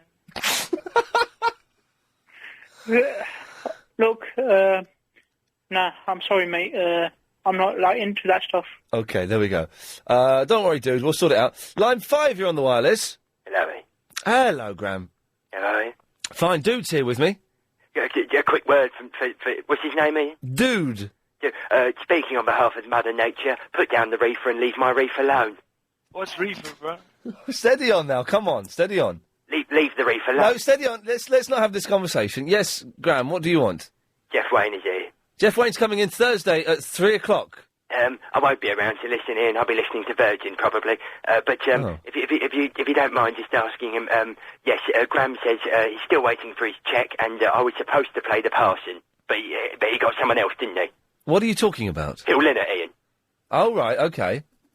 Yeah. I was supposed to play the parson. Okay, well, I'm not going to ask him that question. Have you got the vinyl, Ian? No. Look, bottom right, Ian. It says no gram. Where? 185 grams. That's the weight? No, Ian. It was. I was. Graham, this is pathetic. I'm going to cut you off. Oh, you shut up. There we go.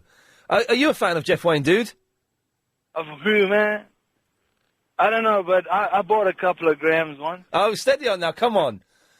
Line 6, you're on the wireless. I see the future. I see Christian O'Connell doing a feature featuring Graham between 6 and 10 in the morning. Good night, Ian. Wow, O'Connell stealing more of my stuff. Line 8, you're on the wireless. Hello, sir. Do you like lamb or shish? Dude, do you want lamb or sheesh? No, you, sir. Only one available. I don't want one. Dude might want one. Okay, sir. You like meat? Me, man, I like anything. Oh, you like salad chili sauce, sir? Yeah, man. Bring it on. Oh, you like tara musalata, sir? Yeah, man. Bring it on. Hummus? Hummus? Hummus? Oh, man, I'm not a homeless. I sleep in the bush, man. Oh, you like, sir, some rum baba? No, I got no bubbas, man. I don't even have a wife, bro. Line 2, you're on the wireless. This is Clyde Ball singing Top Cat. Top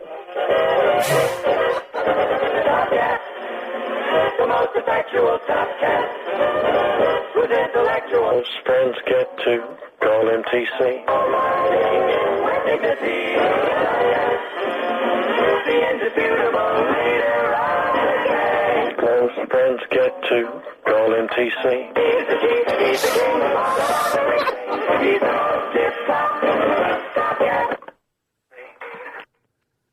Hi, and today... Line 10, you're on the wireless.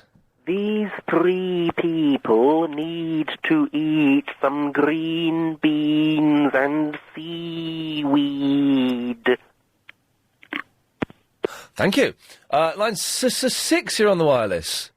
My name's the Reverend Arthur P. Bishop-Smythe, and I would like to comment, if I may, on your usage of that gentleman, Mr. Dude. Yes, luckily we can't hear you. Your line was so bad, so I think we've done ourselves a favour there. Line 6, you're on the wireless. Hi, Ian, Charlie Wolf here, boy. Oh, hello, Charlie Wolf. Good to speak to you again. Ian, boy, I've heard you've been bad-mouthing me again, boy. Not at all, sir. What have I been saying, sir? Well, listen, I've got the posse up again, and I've got a new member. What? Really? Well done. Yeah, I've got... Where did you get that from? I've got Mike Stickin. Yes. I've got Alan Brazil Nuts. Oh, yes. Porky Parry. Yes. Graham Beecroft. And Yes. a new fifth member, Yes.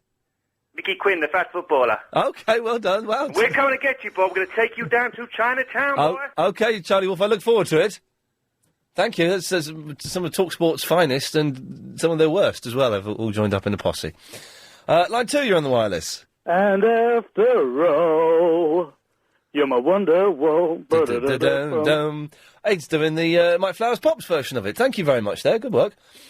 Yes, Line 2, you're on the wireless. Yeah, I was just wondering, did you watch Guys and Dolls last night? No, I didn't, but I heard Clive talking about it. This is about men that have relationships with sex dolls. Yeah, did Chris watch it? I don't know. Chris, did you watch... this is going to blow his mind. Did you watch Guys and Dolls last night on Channel 5? No, I didn't. No, he didn't, and he pulled a face as if to say, shut up, Verinda. Okay. Bye. Bye. What did you watch last night, Chris? The Bill. Oh, right, nice. Any good? No. Okay. I gave up on that years ago. Line 6, you're on the wireless. Yeah, keep on talking. Why don't you give it a rose? Line 6, you're on the wireless. He's listening to himself now. Oh, he's put the phone down. Line 8, you're on the wireless. Hello? Hello? Hello? Hello? No, I don't think so. Line 6, you're on the wireless.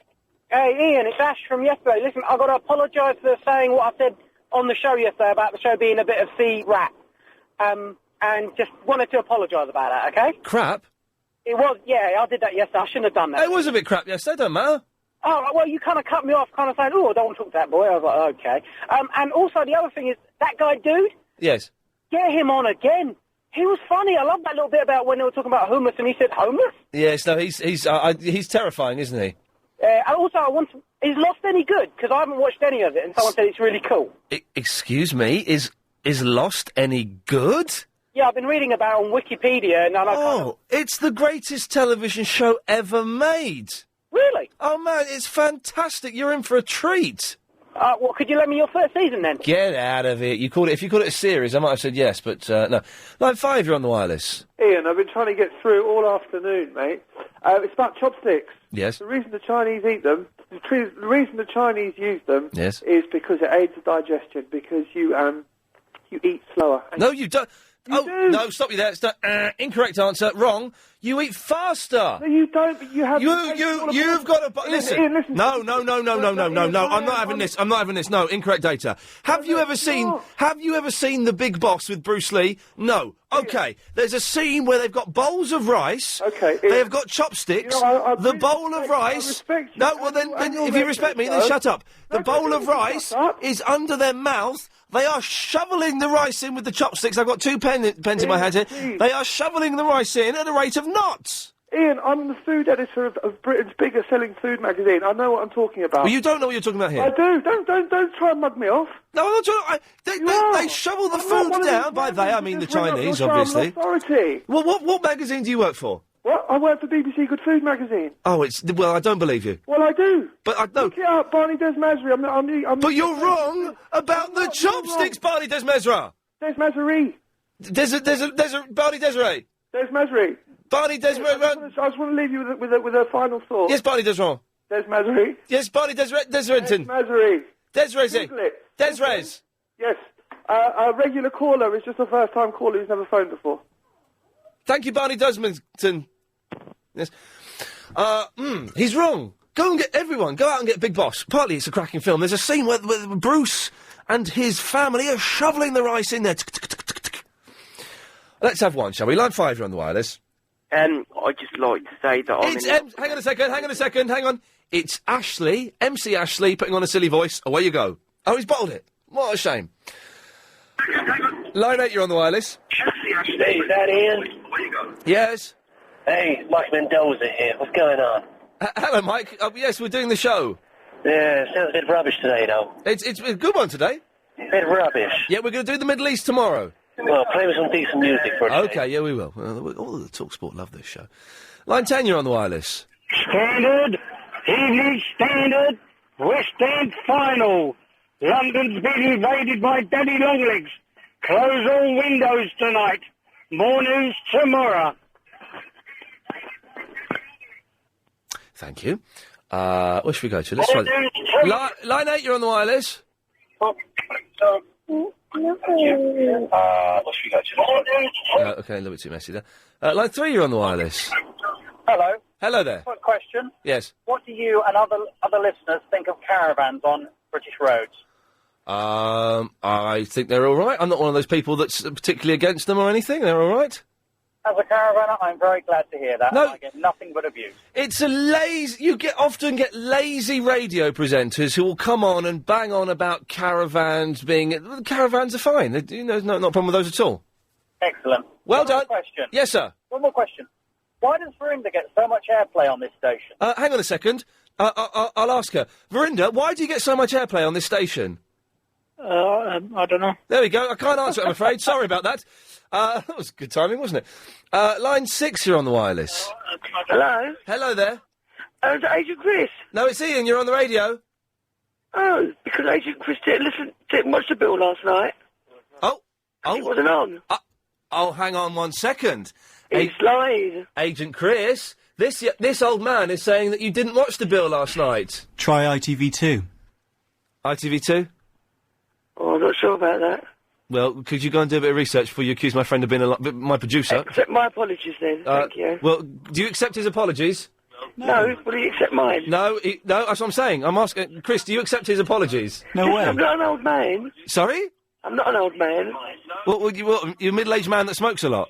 No, I'm a lady with a very, very sore throat. Oh, my God. Just have a moment's silence. You know, where's that... You know that MP3 that Paulie... Oh, it's there, isn't it? Yeah, just in case we ever need to use that. That's good. Line 3, you're on the wireless. Hello, Ian. It's Roger Moore here. Hello, Roger Moore. How are you? I'm fine. Good. Team America. Yeah. It's, actors. Oh, it's actors, is it? Yeah, I was offered part. I went down with that. Yes. My Roger Moore impression was better than his. And mine was rubbish. I'm not making any, Line 3, you're on the wireless. Oh, hello, Ian. It's Lindy. Oh, hello, Lindy. Hello. Can you cut me off, please? No. Oh, please. Nope. Oh, go on. I really like it when you cut me off. Nope. Oh. I'll just wait here then. Okay. All right. So you can stay there. Line 7, you're on the wireless. Hi, it's a very good show today, and you're right about the Chinese and chopsticks, how they eat. They shovel it down. They certainly do. My neighbours are Chinese. Yes. And that's how they do it. And you often spy on them while they're eating, do you? No, we're good neighbours. Oh, okay, fine. That's good neighbours become good friends, apparently. Are you still there, Lindy? Yeah. I'm not cutting you off. And you're paying for this call. Okay. There we go. Line 10, you're on the wireless. Yes, bruv, check this out. This is the best joke you will ever hear. Oh, do I really want to hear it? It ain't rude. Okay. 2 cats Yeah. swimming across the channel. All right. One of them's called 1, 2, 3. The Yeah. other one's called Un, deux, trois. Which one wins? What, is it a race? Don't slow it down, bruv. You've already ruined it. The 1, 2, 3 wins because the Un, deux, trois cat sank. Cheers, Ian. Thanks. That wasn't bad, actually, was it, Lindy? It was quite funny. It's quite good, wasn't it? I didn't want to admit it to him because that was quite funny. was quite funny. Okay, let's try. Oh, there we go. It's yes, it's MC Ashley. Yeah, bruv, who's ringing up representing me, bruv? You are. Somebody was ringing up representing me. Yeah, it was you. It wasn't me, bruv. Yeah, it was you. Somebody's trying to beam me, bruv. No, Ashley, it was you. It's MC Blizzard. Someone was trying to beam me, bruv. No, it's Ashley, and it was you. It was you on Bruv, the if you step into my zones, bruv, you'll get shanked, bruv. Okay, he's a nasty little boy, isn't he? Lindy, I'm going to cut you off now because the show's ending. This show is completely. If Iain Lee in any way approaches